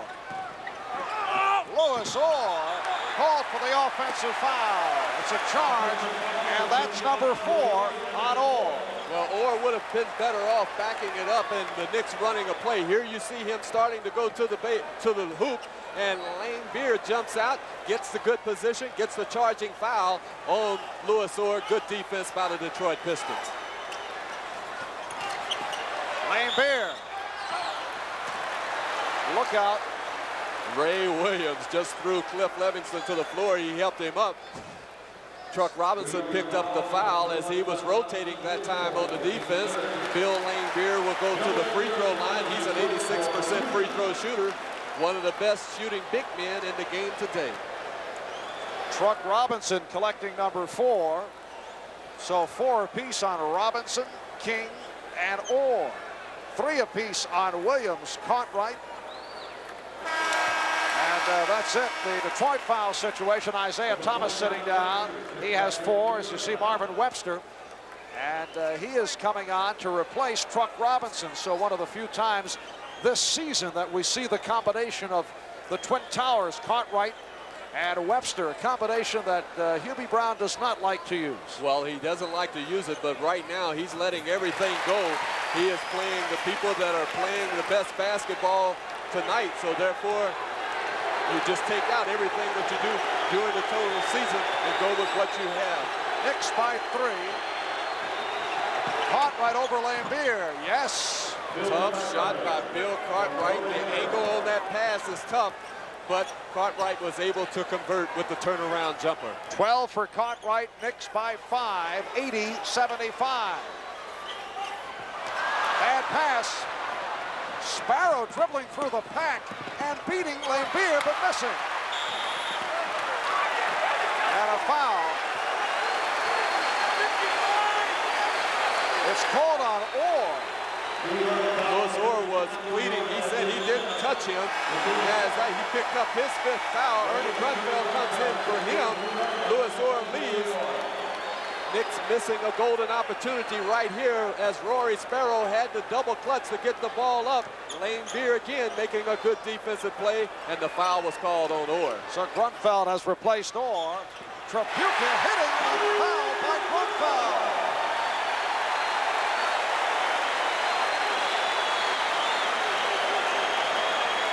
Kelly Tripucka taking advantage of actually a cold Ernie Grunfeld. He receives the ball, shoots a little turnaround jumper. He loves to use the glass. He's very effective. That time he scored a 3-point play with the basket and the free throw. 80-78. The Knicks by 2. Crowd back into it. We're down to 4:10 left, 3rd quarter. Ray Williams putting it up with the left hand. Webster recaptures.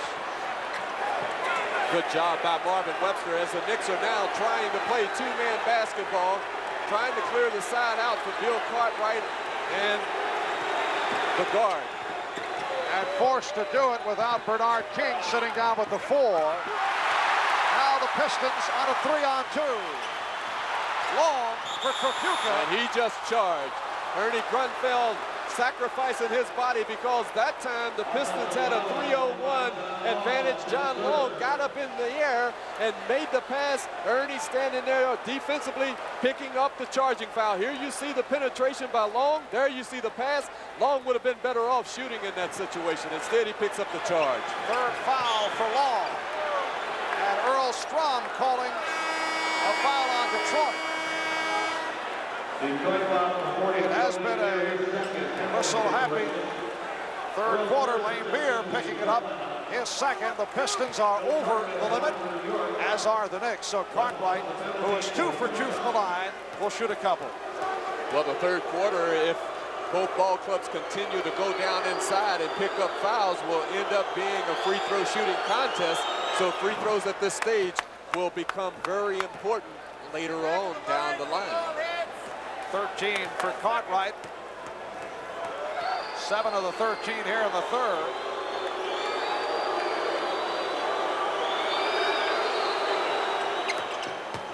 And the Knicks by 4, 82-78. Sparrow pressing Johnson.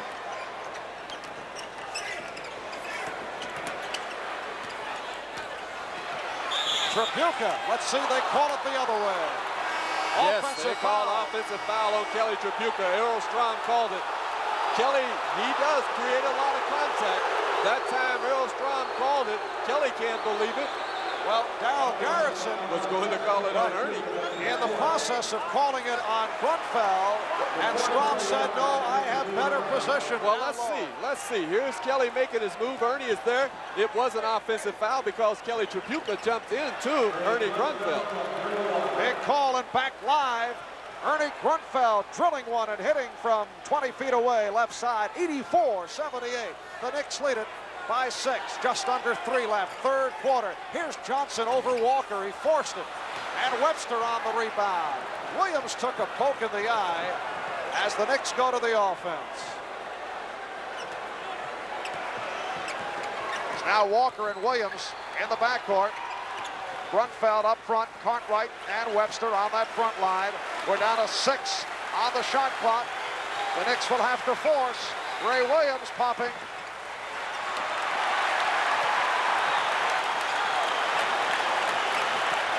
Pistons down by 6. Long being played tight by Williams. Here's Curidan.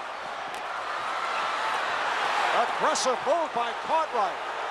Bill Cartwright really wanted that ball then as he ripped the ball away from Laimbeer and a couple of Detroit Pistons players, and the Knicks almost ended up with a 10-second violation. There's a timeout call. This is an official timeout because the ball was wet. I think they're going to change balls. Instead, Earl Strom saying there's no timeout. Chuck Daly's taking advantage of it. He has his troops huddled up there. Now Hubie Brown. Hubie's talking to Bob Wolf, who is doing the radio. Put him on the air, Bob. Why not? They're having some kind of conversation as play continues. Apparently, John Andres had a tip for Hubie. Are you kidding me? Beautiful pass from Williams, and Cartwright was fouled. Boy, Ray Williams has made some super passes in this game. That time on the super penetration, making the pass off the dribble to Cartwright. Here you're going to see it. Here is the pass. Williams to Cartwright. He goes up. Cartwright is fouled as timeout is called. Minute 50 left, third quarter. We'll be back in a moment.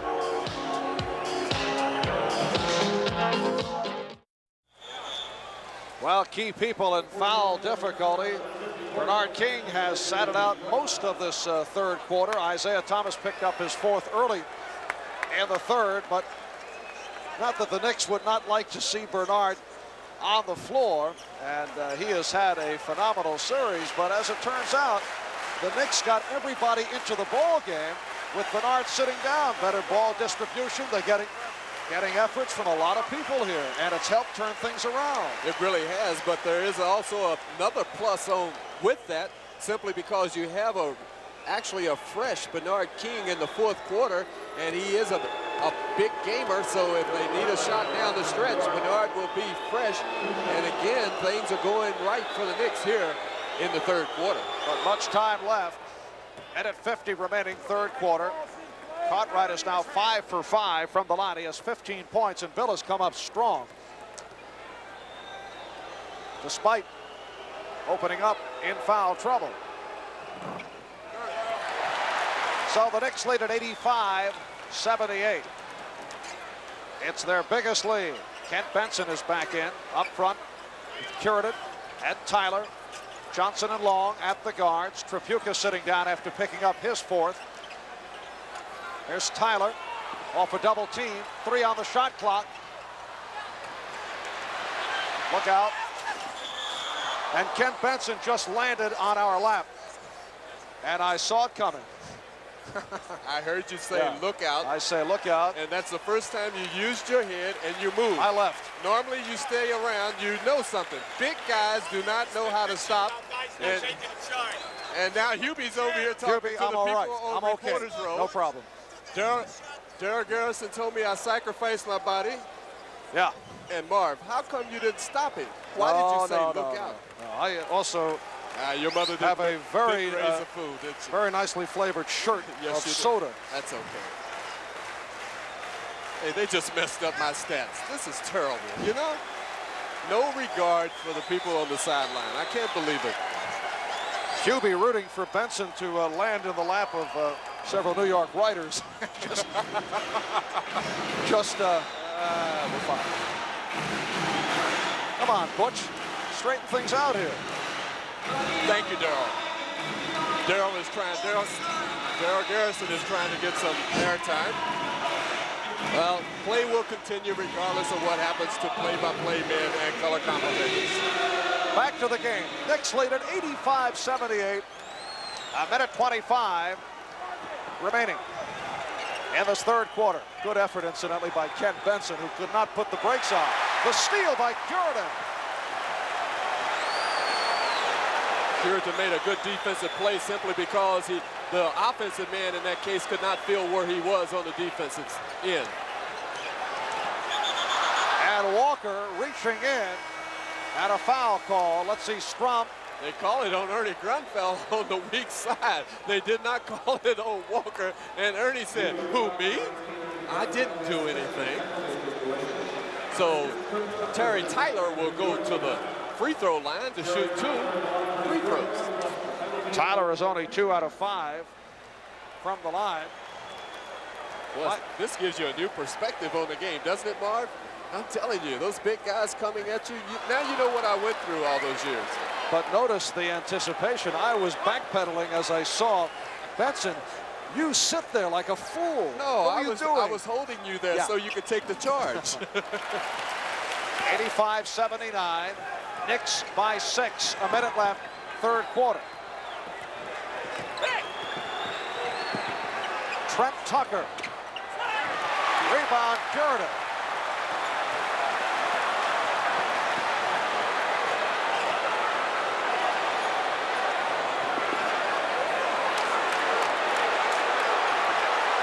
Johnson looking it over. 8 on the shot clock. Here's Tyler. Tough shot by Terry Tyler. Good defensive play by Bill Cartwright as the Knicks slow the tempo down again, and they will probably go for the last shot here with 23 seconds left in the game and 12 and counting on the shot clock. Down to 15 seconds. 3 on the shot clock. Grunfeld firing. And a loose ball foul on Webster. Although the shot clock was running down, the Knicks ended up with a good shot from Ernie Grunfeld off of a nice penetration by Trent Tucker. Here you see Ernie putting the shot up. Now you watch Curidan go for the defensive rebound, and Marvin Webster comes up with the foul right there, putting Earl Curidan at the free throw line, who is shooting 52% for the season. Well, Earl the Twirl not noted for his work at the foul line. Has a field goal for 2 thus far. To be honest with you, the Knicks have really dodged the bullet here in the last minute and a half, simply because Detroit hasn't been able to hit their free throws. Down to 5 seconds. Walker 3 seconds, taking all the way, trying to feed off, and it cost. So 3 quarters complete here at Joe Louis Arena. A crowd of 21,208, and that is a record crowd here at Joe Louis. The Knicks leading the Pistons 85-79. Back with the 4th quarter after this. 4th quarter underway. The crowd here at Joe Louis Arena providing a standing ovation for the Pistons. Webster altered that shot. Benson on the recovery. Johnson off the pump. 85-81. The Knicks by 4, so this 83-84 season for the Pistons and the Knicks has come down to this. The final 12 minutes of this 5th and final game. King has just returned. Not able to hit. Robinson off the board, getting it out. Tucker. Webster keeps it alive. You mentioned the Pistons having their problems, particularly down the stretch in the 3rd quarter. They scored only 1 point in the last 2.5 minutes of the quarter. King, yes, and it counts. That time Bernard King did use his left hand, and he also hurt his finger. He got the good position on Kent Benson, received the pass, went to the hoop, was fouled by Bill Laimbeer. Here you see King getting the position on his way to the hoop, switches hands, puts it up left-handed. He is hammered right there by Laimbeer as we see the finish of the replay, but that's not the important thing. The timeout, I think there's a timeout called by Detroit. 22nd timeout is called as Hubie Brown and Mike Saunders, the trainer, is looking Bernard King over, and Hubie is also getting in a little coaching along with Rick Pitino. Looked like a UN meeting, Marv. So Bernard King, who continues to hammer those dislocated fingers on both hands, shaking it off as he has been doing the last month. Boy, that had to hurt. There's no question about it, because his hand hit the board.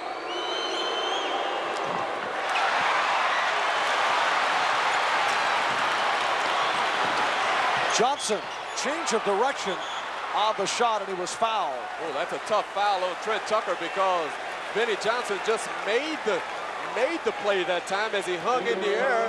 Tucker went up with him. Johnson scooped up underneath him using that good body balance of his and jumping ability, picked up the foul. Benny Johnson shoots 2 free throws as Bernard King has set a new record for a 5-game series. Bernard, what else is new? 28 points tonight.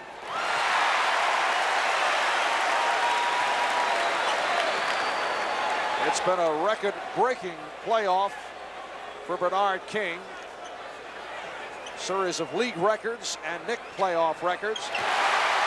Knicks now lead it 87-83. Minute gone by, 4th quarter. Isiah Thomas playing with the 4, as is Bernard King. Tucker. Sparrow keeping it alive. And it was a real smart decision by Sparrow then, backing the ball up instead of putting up the quick shot. Sparrow try to go glass tonight.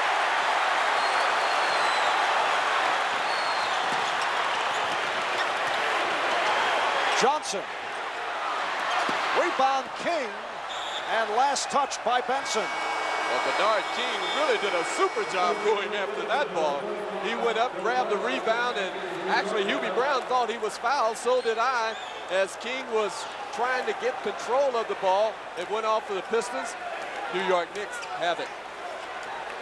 All right, Cartwright, Robinson, and King up front. Webster sitting down. Ray Williams has come on, joining Rory Sparrow in the backcourt. Nice pass from Cartwright. Sparrow missed the layup. Tripucka lost it. So a break for the Knicks.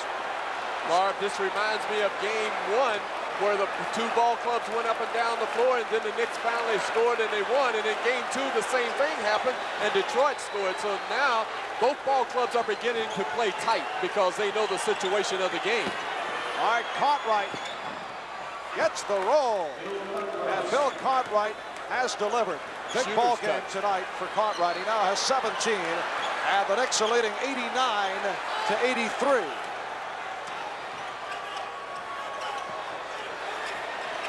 Johnson. Vinnie Johnson has 16. And the Knicks tried to double up defensively then. Detroit just passed the ball around, got it over to Johnson for the little 15-foot baseline jumper. Ray Williams on a pull-up. Laimbeer gets it down. Sparrow back to break it up. And a foul is called.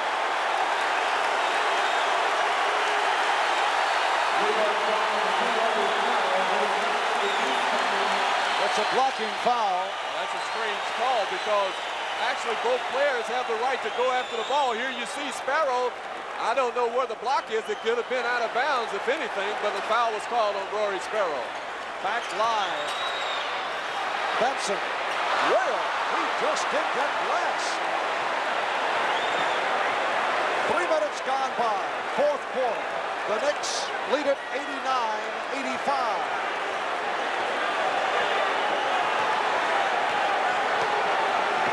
King bumped, and he'll go to the line to shoot a couple. Benson collecting his 4th foul. Although the Knicks are getting that player that they're clearing out on the left side, and here you see Bernard King going to the hoop, and he's bumped right there, misses the shot.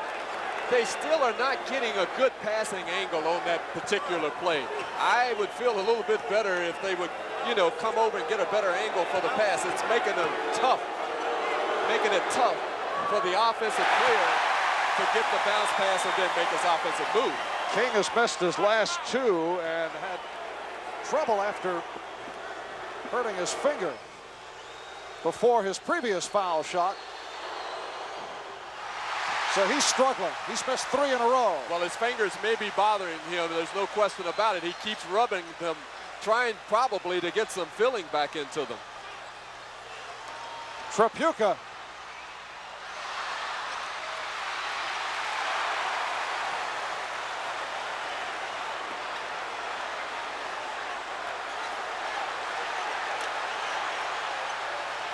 Tripucka again. 89-87. The Knick lead is down to 2, and a timeout called by Hubie Brown. And the crowd here at Joe Louis standing and cheering.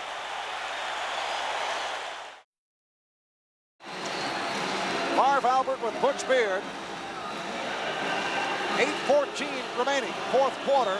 The Pistons had the dry spell. Final 2.5 of the 3rd, and now the Knicks have not scored in the last minute and a half and have scored only 4 points thus far this 4th quarter. And the crowd right in it again. Knicks by 2, 89-87. Sparrow from deep. 3-point attack. Laimbeer on the rebound. The Knicks trying to look down inside to Bernard King. The Pistons defense sloughed back, forcing Sparrow to put up the jumper. Right now, the Knicks aren't moving on the offensive end. Tripucka. And a rebound for Rory Sparrow. Ray Williams. Bad shot by Ray. So the Pistons take over.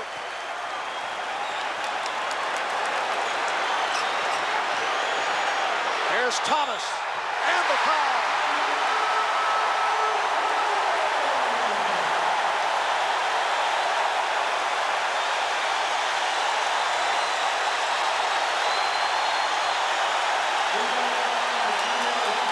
Isiah Thomas coming against Rory Sparrow with a little turnaround move right here. He's fouled by Sparrow. Nice penetration by Thomas, putting Detroit up 90-89 with 7:25 to go with the made free throw.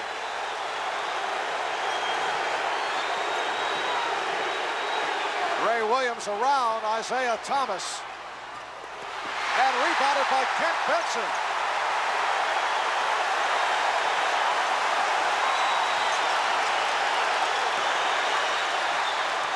Here's Tripucka. It is fast and furious. end to end as we come down to the final 7 minutes. Oh, I love it because it just boils down to execution, and whichever ball club in this state keeps their composure. 5 on the 24, and the foul on the Pistons. Foul was on Benny Johnson as Ray started to the hoop that time. The Knicks are standing around far too much on the offensive end. They're not getting any movement, trying to look for Bernard, and that's just about it. They need to get themselves involved into the offense by moving their bodies.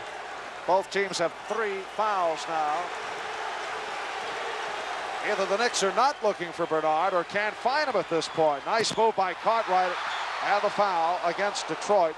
Of course, you have to wonder about the shooting touch of Bernard King since he injured his finger. Right. And we saw he had difficulty from the foul line.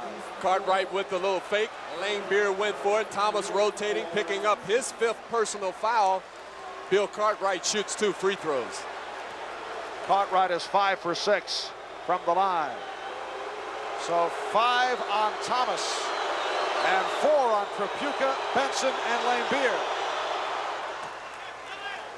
Well, the longer you stay there, the more the crowd gets to you. That time, Cartwright was able to silence the crowd. As you saw the graphic, Thomas just drew his 5th personal foul. Knicks by 1. That foul shot by Cartwright, the first Knick point the last 3 minutes. Check that, we're tied at 90. At 6:20 remaining in this 4th quarter, and the Knicks will take over. Laimbeer trying to get the position on Cartwright. The pass was a little long and high. A turnover for Detroit as the Knicks come down, try to run some offense. Cartwright fouled again. Now this is smart basketball, excuse me, Marv, because they know, the Knicks know that Bernard King is struggling right now. They're going to Bill Cartwright, and he was fouled. As you see Cartwright getting to the position on Laimbeer, he puts the shot up. He's hacked right there on the arm. Bill Cartwright shoots 2 free throws. Benson tried to help out, but it was Laimbeer on the foul, so that's 5 on Bill Laimbeer.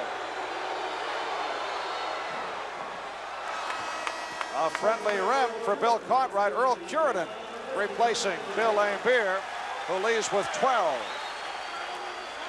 And Curidan has been very difficult for the Knicks. Yes, he has. He will present another problem for Cartwright on the defensive end because he will use his quickness, and Cartwright must know where he is, especially when he goes down to post low. Knicks lead it by 2, 92-90. 6 minutes remaining in the game. Isiah Thomas matched with Rory Sparrow. Isiah has tied it at 92. Well, when in doubt, you cannot get your offense working. Put up the 15-foot jumper. Thomas did, and he scored. Cartwright that time surprised by the pass. Williams from 3-point range. Big basket by New York. Ray Williams with ice in his veins put up the 3-pointer, putting the Knicks up by 3 as Hubie Brown had to set down. So the Knicks with a 95-92 lead. Thomas through the air ball. Williams on the steal.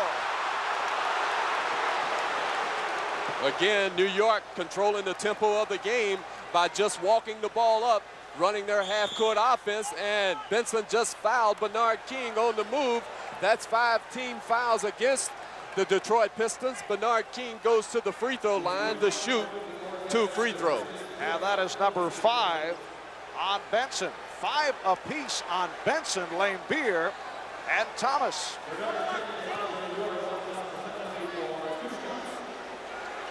And Chuck Daly really has no choice in terms of Isiah Thomas. Well, Bernard able to get back on track, and the Knicks now lead 96. Well, he wouldn't 92. take Thomas out at this stage of the game anyway. He can't. No, Thomas will stay. Would take him right out of the ball game. So King able to hit 2, and the Knicks open up a 5-point lead, 97-92. Detroit calls for time, 5:12 remaining in this 4th quarter. And we'll be back to Joe Louis Arena after we pause for these commercial words.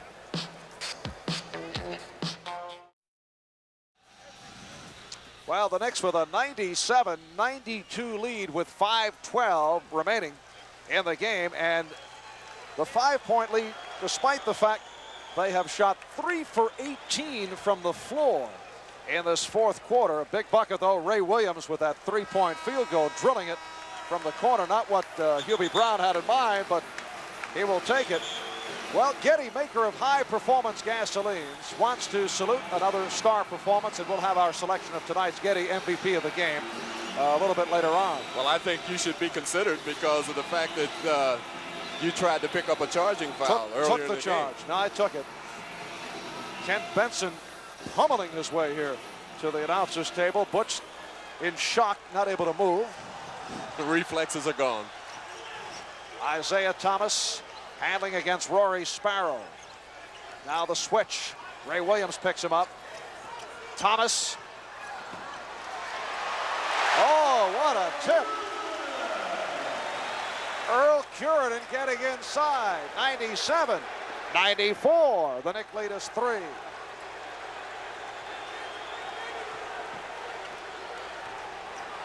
Here's King. Yes. Bernard King over Kent Benson. That time Ray Williams got King the ball, especially when he was on the move. Bernard King tried to pick up the foul against Kelly Tripucka. He did a little acting. He threw the foul. He threw the elbow first, and Earl Strom saw it. So it's King's 5th foul as play continues.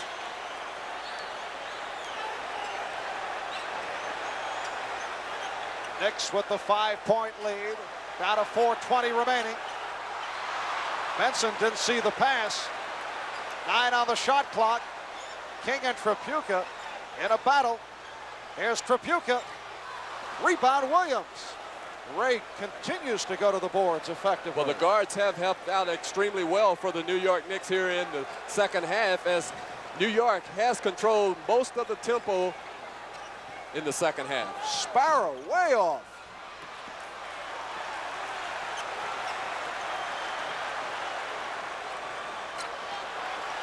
Tripucka and a foul. Cartwright got a piece of it. I think they called the foul on Ray Williams, who had rotated on the defense after Tripucka had gotten King up in the air. Here you see the pump fake. Tripucka on his way to the hoop. Ray Williams with the foul. Cartwright with the block. 2 for 1. They both hack Kelly. Kelly shoots 2 free throws. The foul was on Ray Williams. So it is number 4 on Ray. Tripucka 5 for 5 from the line.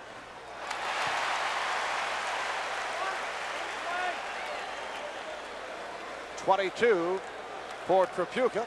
3:48 remaining in the game.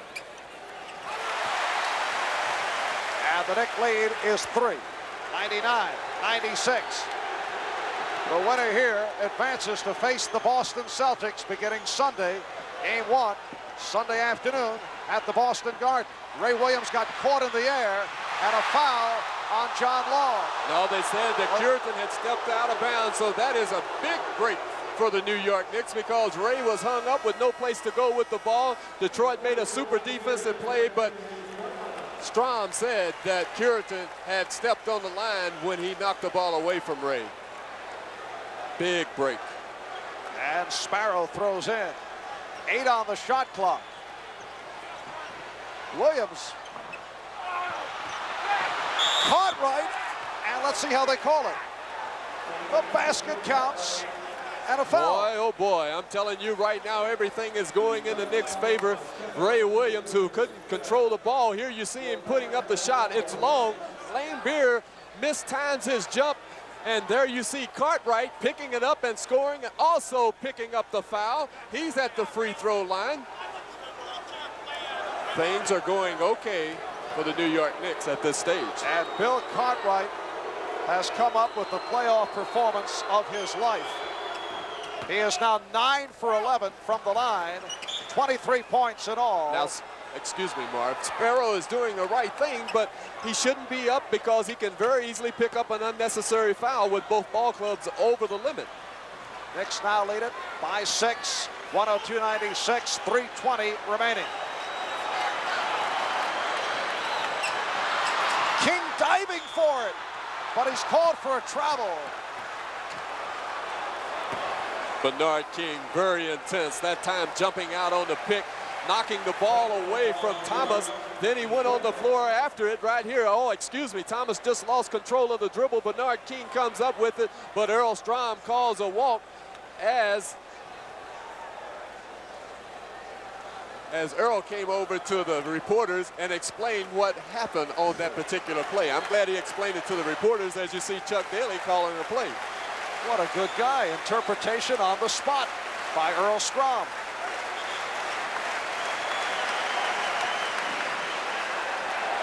Down to 3:10 remaining in the game.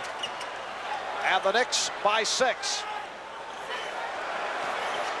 This is Curidan. Getting in. Lack of concentration that time marked by Bill Cartwright, letting Curidan get the baseline move and scoring. That was a big basket for the Detroit Pistons. The Knicks by 4. 2:45 left. 6 on the shot clock. Here's Williams for Cartwright again. And the Knicks now lead at 104-98. Ray Williams, that time on the great penetration, kicking it off to Bill Cartwright, putting the Knicks up by 6. And Hubie Brown is a running commentary with some of the New York area reporters. Tripucka stopped, and Ray Williams committing the foul. For Ray, it's number 5, so Tripucka will go to the line. Well, Earl Strom is not going to let Ray Williams overact on that particular play, take the call away from him. As you see Ray right here. Now, Kelly actually walked. No, he didn't. He kept his pivot foot. There was the foul. And when Ray was lying on the floor, Strom tried to throw the ball in his chest. Yes. Or is it laying? I'm not sure at this stage. I'm a little excited. You have to help me with my grammar, Mark. Butch, we'll call you later. That was Tripucka's first miss from the line. Oh, he missed 2 big ones. So the Knicks maintain the 6-point lead. We're down to 2:15 remaining, 4th quarter.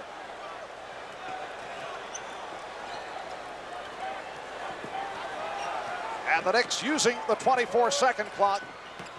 Here's King over Curidan. Yes, 34 for King. And the Knicks now lead at 106-98. We're under 2 minutes remaining. Isiah Thomas coming back. 106-100, a 6-point Knick lead. Well, right now it's been Ray Williams who has been doing the job for the New York Knicks. And that time Isiah Thomas pushed the ball up and got the quick basket as Detroit goes into pressure defense. Knicks called timeout before there was a violation, so with 1:45 to go, timeout is called. So the Knicks and Pistons will talk it over. We'll be back in a moment.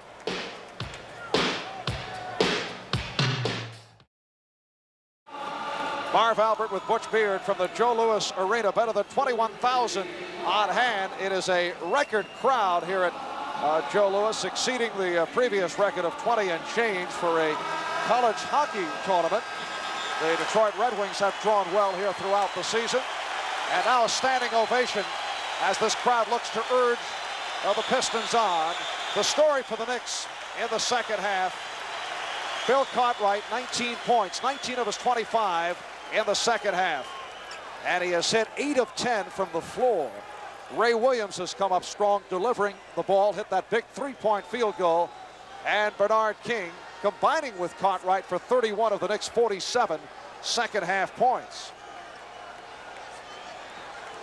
10 on the shot clock. Down to 1:40 remaining, 4th quarter. The Knicks nursing a 6-point lead. 3 on the 24. Williams, yes! Tough shot that time over John Long.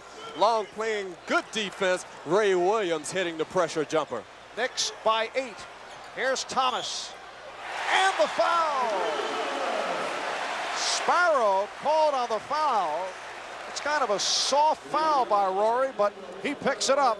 for his fourth. So Thomas to the line looking for a three-point play. Thomas working his way back. You saw Sparrow put his hands up in between Thomas as he hit the jumper. He has a chance for a three-point play with this free throw. All right, 19 for Isiah, who just got picked off by Robinson as he nearly stole it off the collision with Truck. 108-103. Knicks by 5. We're down to a minute and 20 left in the fourth quarter. The steal by Thomas, and let's see. Loose ball foul on Rory Sparrow. The Knicks that time getting the ball over in the coffin corner. Thomas using his quick hands, knocking the ball away from Sparrow. Then Sparrow trying to regain control. Foul Thomas. New York didn't need this because it stops the clock. It puts Thomas at the free throw line. He has a chance to hit 2 free throws to bring the Detroit Pistons to within 3. Isiah, 73% foul shooter. 3 out of 4 from the line. Here's Lewis Orr replacing Truck Robinson.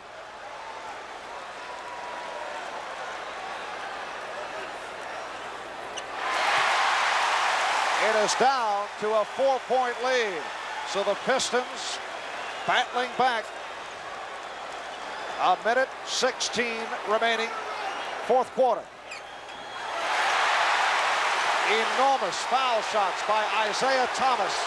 Under pressure. They trap Sparrow. Cartwright back to help. The Knicks get it down. Williams for King. And here is Bernard.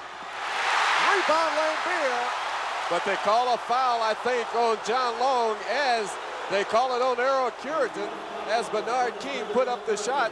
So that means that King will go to the free throw line. He will shoot 2 free throws as the beat continues at the free throw line for both ball clubs. And Bernard is 8 for 11 from the line. He missed the 3 in a row after he hurt his finger.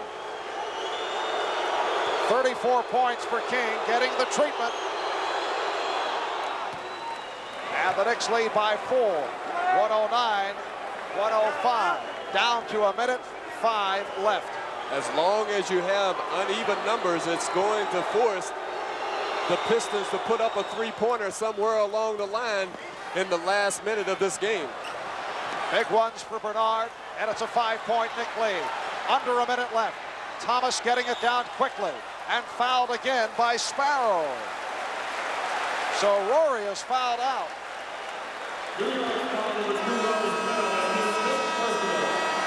Isiah Thomas will go to the line once again.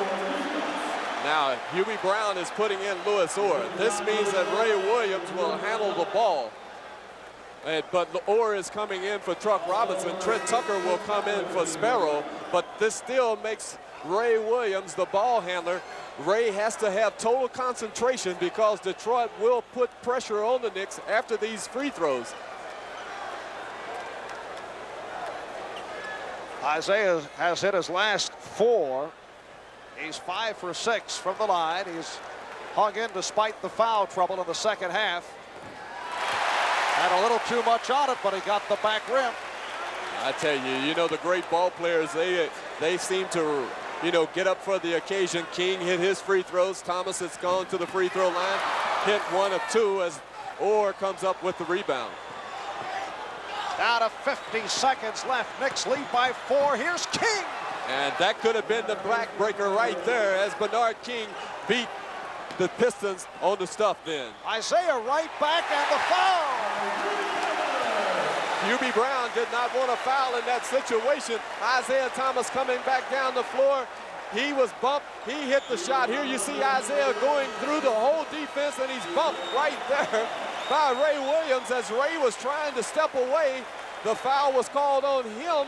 It's going to put Darrell Walker and Tucker to handle the backcourt situation as a timeout was called. Foolish foul. He should have stepped away. He was trying to step away in the replay. Unfortunately, as Isiah Thomas put up the shot, his momentum was carrying into Ray Williams. There was contact made as Ray was looking up at the shot. So he just happened to be in the wrong place at the wrong time as far as the Knicks are concerned. As far as Detroit is concerned, it's the right place. So Ray Williams has fouled out. 17 points for Ray.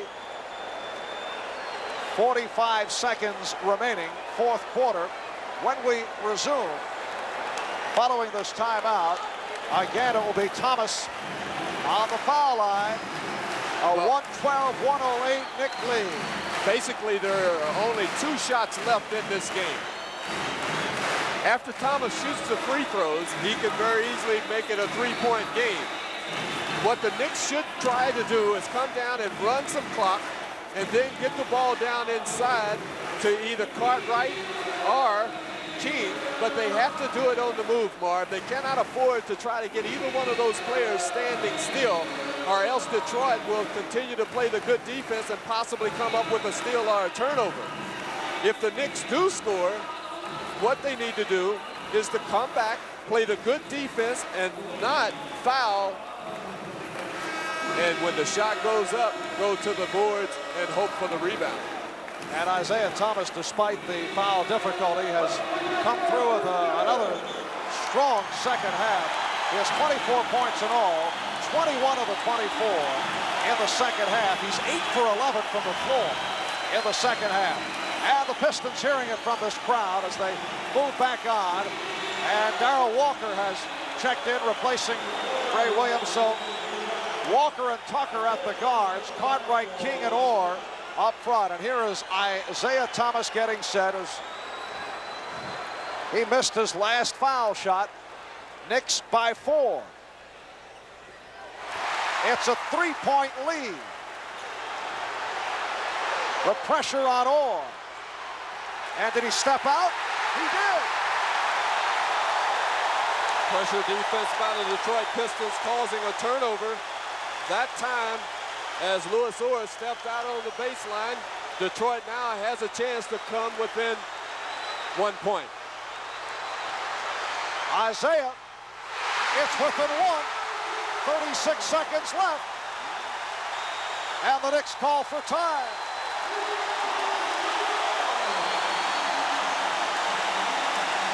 The Knicks led by as many as 8 down the stretch here in this fourth quarter. And they are now clinging to a 1-point lead with 36 seconds remaining. Isiah Thomas has brought the crowd up off of the seats. They are cheering as you see him go to his thing, making the penetration move and scoring against Darrell Walker. Walker did the right thing by backing off and letting Thomas shoot the jump shot, not creating a 3-point play possibility. Now the Knicks have the option here on this timeout. They can take the ball to half court and try to get the ball in bounds, or they can take it out of bounds up underneath, up under Detroit's hoop. But the important thing is that they have to get the ball in bounds and then run some of the clock and try to get up a good shot before the 24-second shot clock runs out. The timeout situation is that the Knicks have 1 timeout left, no 20 seconds, and Detroit has 2 timeouts left, not a 20 seconds.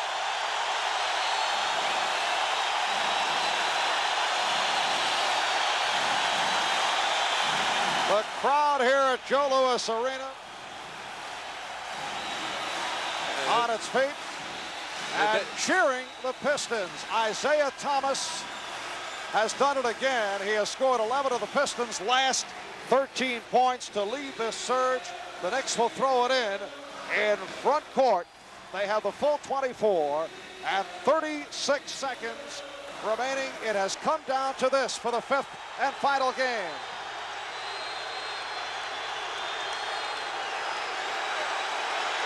They want to spread it out. Here's King over Curitan. Yes! Bernard King has given the Knicks a 114-111 lead with 26 seconds remaining and a timeout by Detroit. You're talking about take charge. The Knicks barely got the ball in times before the 5 seconds was up. Bernard King gets it to Cartwright. Cartwright gets it back to King, and King says, look, clear out the side. I got Curitan on me. He goes between his legs, goes baseline, hits a patented little jump shot on the baseline. Now the 6th man, so to speak, the crowd is stunned as Detroit now is forced to somehow get a 3-point play out of this possession for them. Bernard King has hit his last 6 field goals. He now has 40 points. And that may be the biggest shot of the season for Bernard King and the New York Knicks as he hits the shot against Earl Cureton. The Knicks are up by 3 with 26 seconds to go. As both ball clubs, as we see another angle, you'll get the same results regardless of how you look at it. As both ball clubs now have 1 timeout left. Now, if Detroit cannot get up a 3-point shot or get a 3-point play, they will probably try to score as soon as possible.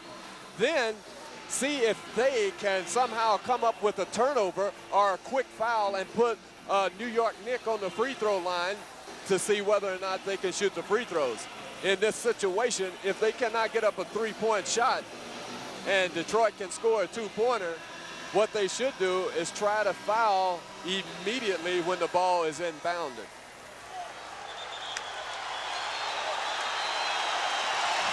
Here are the Pistons moving back on.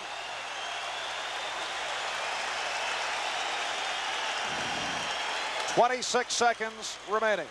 Detroit has the full 24. And you have Webster in the game for defensive measures, along with Cartwright, King, Tucker, and Walker. And Tripucka looking to inbound. King went for the steal. Isiah, 3-point attempt. He's got it. We're tied. And a timeout called by the Knicks.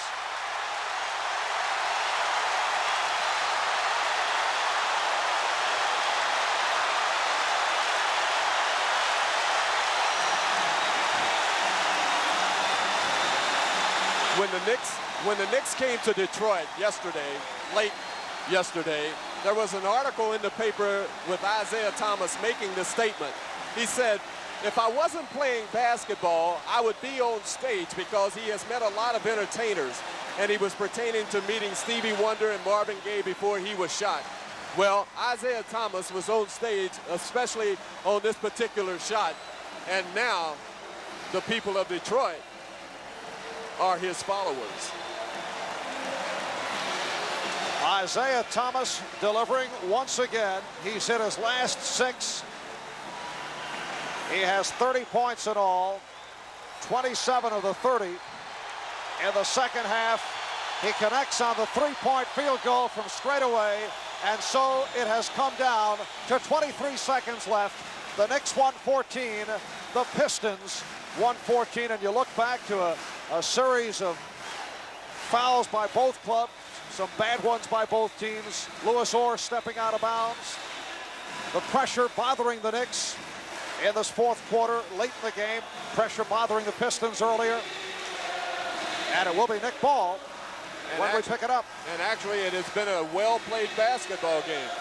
I mean, when you think in terms of what Detroit has done to come back to tie the score, you think in terms of what the Knicks have done in order to try to stay on top. It has been an excellent played game, and both ball clubs should be commended regardless of who is going to have a summer vacation or who is going to continue to play the Boston Celtics Sunday afternoon.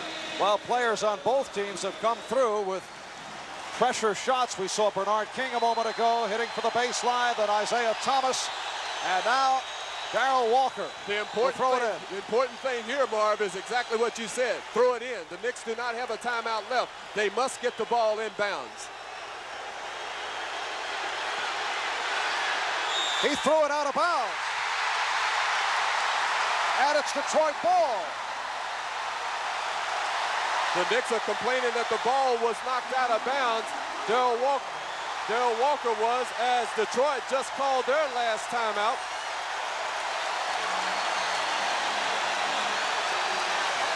So the Pistons will take over. The Knicks could not get it in, and it was a panic toss by Walker. Well, the Knicks have had problems all year long getting the ball inbounds on the sideline, as you see right there, as everybody on the Detroit bench is saying, it is a turnover, our ball. You have to credit Detroit for playing the good defense on that particular play. Now it's up to the Knicks to see if they can get up for the challenge of playing good defense, hoping that Detroit doesn't score, trying to force an overtime.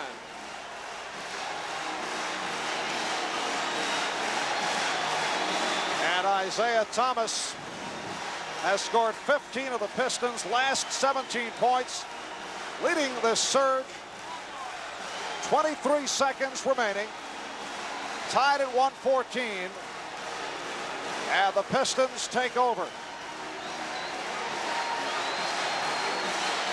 The New York Knickerbockers, who have relied on their defense all year long, the third best defensive team in the NBA, must really see if they can buckle down right here and stop the Detroit Pistons, and then hope for an overtime or hope for a victory in this situation.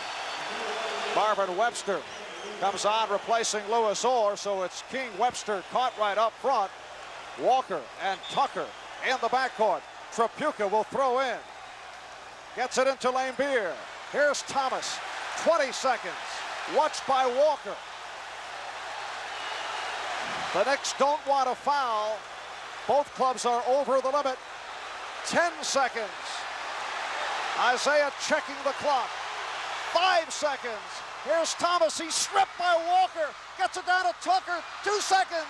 He tries to get it away. Let's see if they Walker call was fouled before. Walker was fouled before. Daryl Garrison is not going to allow, as timeout ran out. Hubie Brown can't believe it.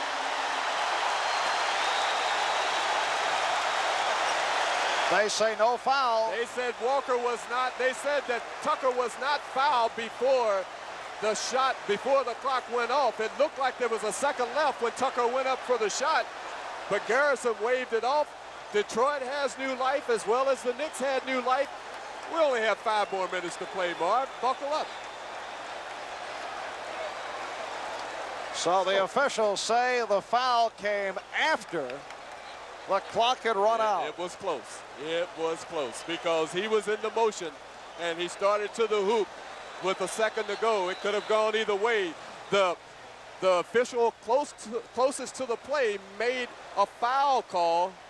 He was going to call foul, but the trailing official said that it was not, so now we have an overtime. Tied at 114, so the Pistons had their opportunity, and that time Darryl Walker came up with the play off the strip to take possession. We're going to take another look at it. Okay, why not? Let's take a look. Well, here you see Walker. He's already stripped Thomas of the ball and makes the long pass down to Tucker. Tucker is on his way up, and Daryl Garrison made the right call. Yes, he did. So I thought he was wrong. Garrison was right. I'm pretty sure he'll see that film. Or tape, in this case. Excuse me. Or the tape. tape era, Butch. Tape. I thought I was in Hollywood. Yes. I didn't know. So we have an overtime, Marv. And it's almost fitting. And both clubs beset by foul problems. For the Knicks, Sparrow and Williams have fouled out. King has 5. Orr has 5. For the Pistons, 5 on Thomas, 5 apiece on Laimbeer, Tripucka, and Benson. On to OT. And the Pistons go with a front line of Laimbeer with Curidan and Tripucka, and Curidan, who is the leaper, will jump against Cartwright. Pistons control. Here's Thomas. But he put the brakes on. Vinnie Johnson in the backcourt now with Isiah Thomas. Isiah off the pick. Laimbeer. Pistons by 2. 116-114. The ball bouncing right straight back to Laimbeer. He put it up to put Detroit up by 2, starting the overtime. Walker rejected by Curidan. The interception by Tucker, who fires and hits, so we're tied at 116. Boy, big basket by Trent Tucker that time, making the steal and then putting up the shot as the pressure and the tension mounts. Thomas hounded by Walker. And he throws one. Johnson getting up. Tripucka on the rebound, stopped by Walker. Boy, the Knicks were lucky that time. Johnson having a golden opportunity to score. He missed it. Tripucka almost putting it up, but Walker with those quick hands of his knocked the ball out of bounds.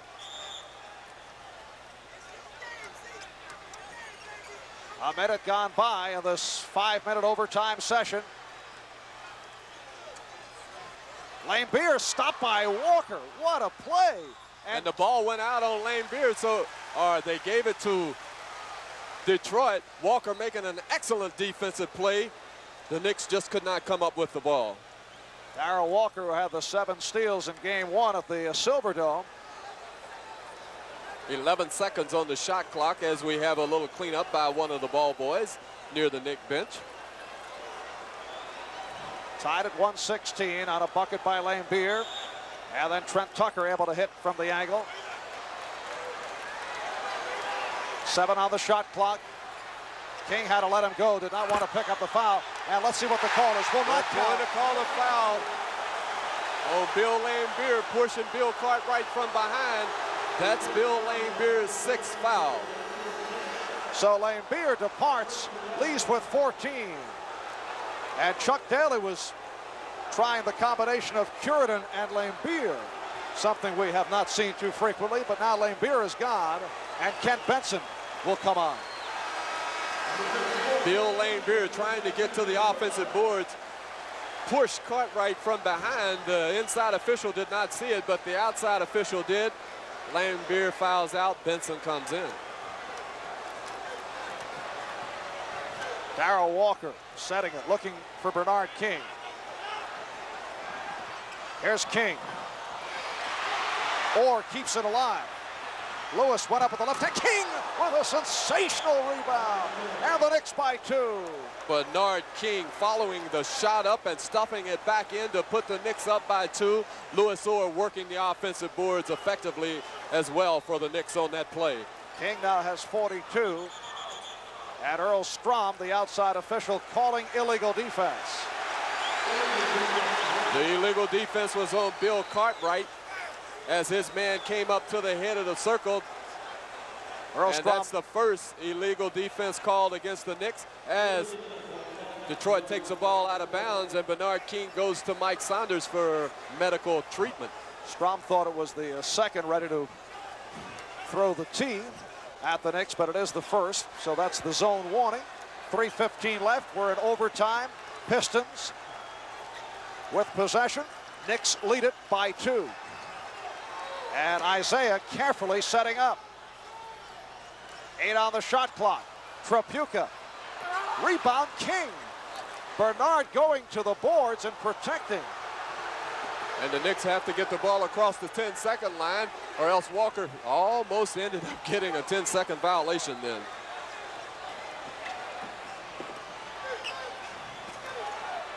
Here's Cartwright. Yes, and Cartwright gets the roll. The Knicks lead it by 4. 120, 116. We're down to 2.5 left in overtime. Johnson. Tucker slaps it and King rescues.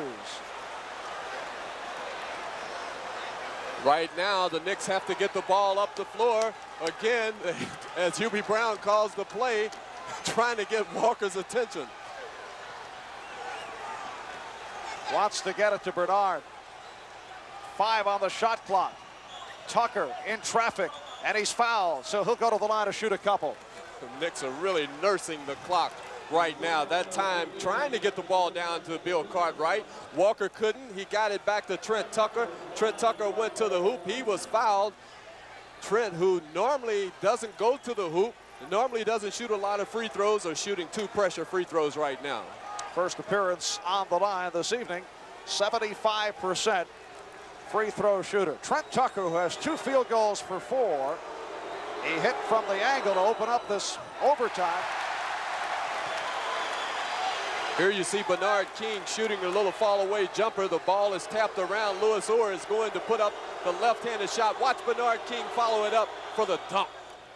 And back to the live action. Tucker hit the second after missing the first. And the Knicks lead by 5. 121, 116. Just under 2 remaining in overtime. Tripucka. And the Pistons are way off. Walker had it slapped away, last touched by the Pistons. They said Thomas knocked the ball out of Tucker's hand. Again, the Knicks ending up getting a break as Hubie Brown calls a play, and the Knicks getting ready to get the ball in bounds. Pistons have gone cold in overtime. Isiah Thomas even missing a couple. We're down to 1:40 remaining. Now Tripucka over to help out on Tucker. Down to 5 on the shot clock. Walker on the spin. What a move by Darryl Walker. And the Knicks lead at 123, 116. Timeout called by Detroit with 1:29 remaining. Now that shot may weigh a ton as New York now is up by 7 with 1:29 to go. Detroit still has one more timeout left. Big basket by Darryl Walker as he made the little spin move as the shot clock was running down, ducked up underneath the defender, put it up, ball rattled around, fell in, putting the Knicks up by 7. As you see Walker right there putting the shot up, it rattles around the rim, falls in, Knicks up by 7. Detroit calls timeout. Detroit is forced in a situation where they're in a must situation. They must score on this possession. Pistons on fire down the stretch, led by Isiah Thomas. But in overtime, they have scored only one field goal. That the bucket by Bill Laimbeer. That was the first field goal of overtime. Since then, it's been all Knicks. Well, what the Knicks have done, they have forced, and especially in this overtime, you know that neither ball club is going to do anything crazy like try to get into their transition game.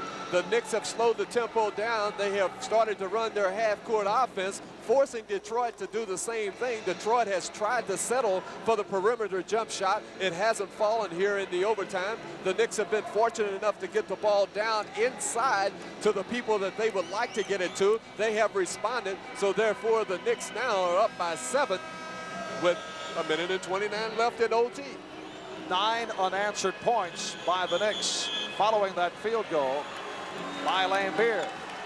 Tucker came back to tie it, and the Knicks have taken command.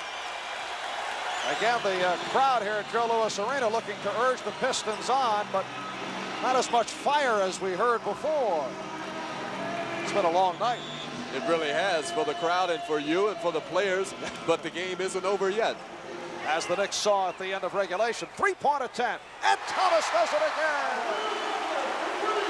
It's a 4-point game, 123-119. Isiah hitting a second 3-point field goal. And that was a 30-footer. Harris King, yes. 44 points for Bernard King. And he hit that with 2 defensive players on him. Isiah again had a notion from 3-point range.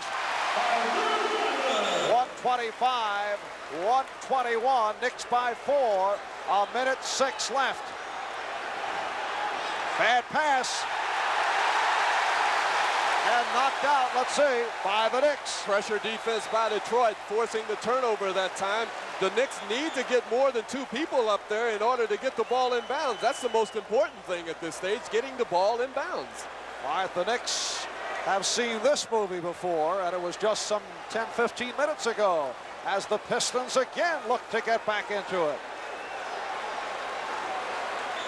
Benson looking to throw in. Bad pass, he couldn't find anyone. Tripucka on a recovery, he's tied up. Tied up by King. Tripucka feels he was fouled. Darryl Garrison calling a jump ball. Kelly Tripucka says, I can't believe it. Darryl still gives him, Garrison that is, says, let's jump it up. Big break, Kelly Tripucka. Chuck Daly can't believe it. Chuck is upset. The most important thing now is regaining composure if you are a Detroit Piston fan. Kelly putting himself in a human straitjacket so he can calm himself down. 1:04 remaining. We are in overtime. Knicks control the tip, and then Tucker lost it. Big bucket for Curry. It's down to 2. A minute left. The Knicks lead at 125, 123, and a timeout call by the Knicks. Well, 58 seconds left. Knicks are up by 2. Both ball clubs have 1 timeout left. As you see, Louis Orr having the ball knocked away from him by Kelly Tripucka. Daryl Garrison said it went off of Louis Orr. That was a big turnover as far as Detroit was concerned, because on the jump ball, Vinnie Johnson knocked the ball away from Trent Tucker when the Knicks regained control, and Detroit scored. Here we will see the jump ball situation. Keene gets the tap over to Tucker. There you see Johnson coming from behind. Curitan on his way to the hoop. He scores to put the game in this situation. Knicks up by 2. 58 seconds ago. Knicks will take the ball out of bounds. 3-quarter court. That's just like going to the ranch and asking for a good day's pay. We'll be looking at this one as one of the memorable games of the season when we look back.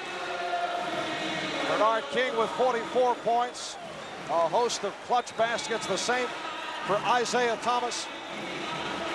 Thomas with 35 points, and he has scored 20 of the Pistons' last 26 points.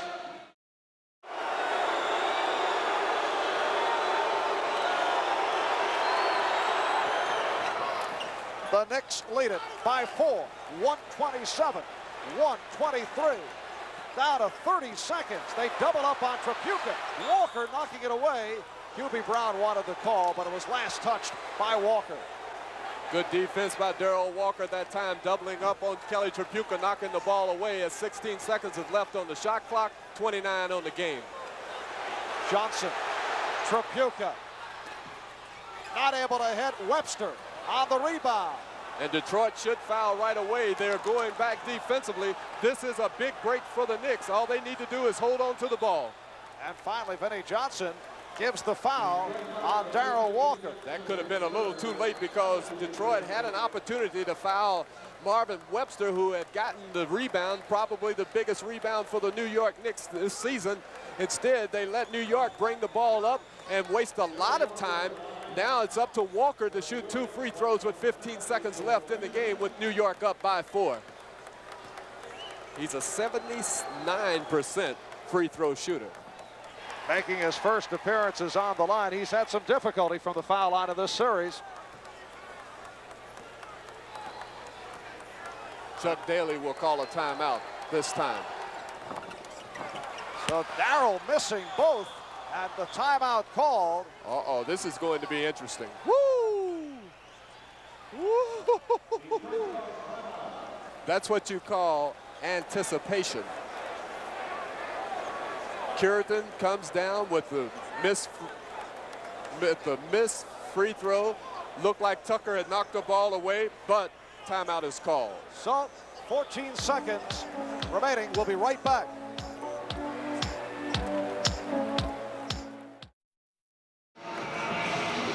Marv, I want to explain the last play. Normally in a situation like that, when you're shooting free throws down the stretch, a coach will tell the official that if he hits or misses, we're going to call a timeout. So Earl Strom knew that Detroit wanted to call the timeout. So when Curitan came down with the missed shot, he automatically whistled for a timeout as Tucker knocked the ball away from Earl Curitan. So if you're a Knicks fan, it's a bad break. If you're a Detroit fan, it's a big break. 14 seconds remaining. Overtime, Knicks by 4. 127-123. Here's Tripucka. 3-point attempt. Down to 5 seconds. Knicks just keeping it away from the boards. 2, 1. And that's it. The New York Knicks have defeated the Detroit Pistons in overtime. 127-123 to take the series in 5. And they'll go on to face the Boston Celtics on Sunday afternoon. Ray Williams very upset with the official timekeeper. He felt it was a long count on those final seconds and went over to have something to say. And well, had it's to be kept history away. now, regardless of what's happening. Ed Middleton came up, the alternate official, and told Ray that the shot that the clock did not go off, as Hubie Brown and the Knicks are congratulating themselves. They are also congratulating the Detroit Pistons as we go away. Nice gesture by both the Knicks and the Pistons. Looked like a hockey playoff game with the handshaking taking place.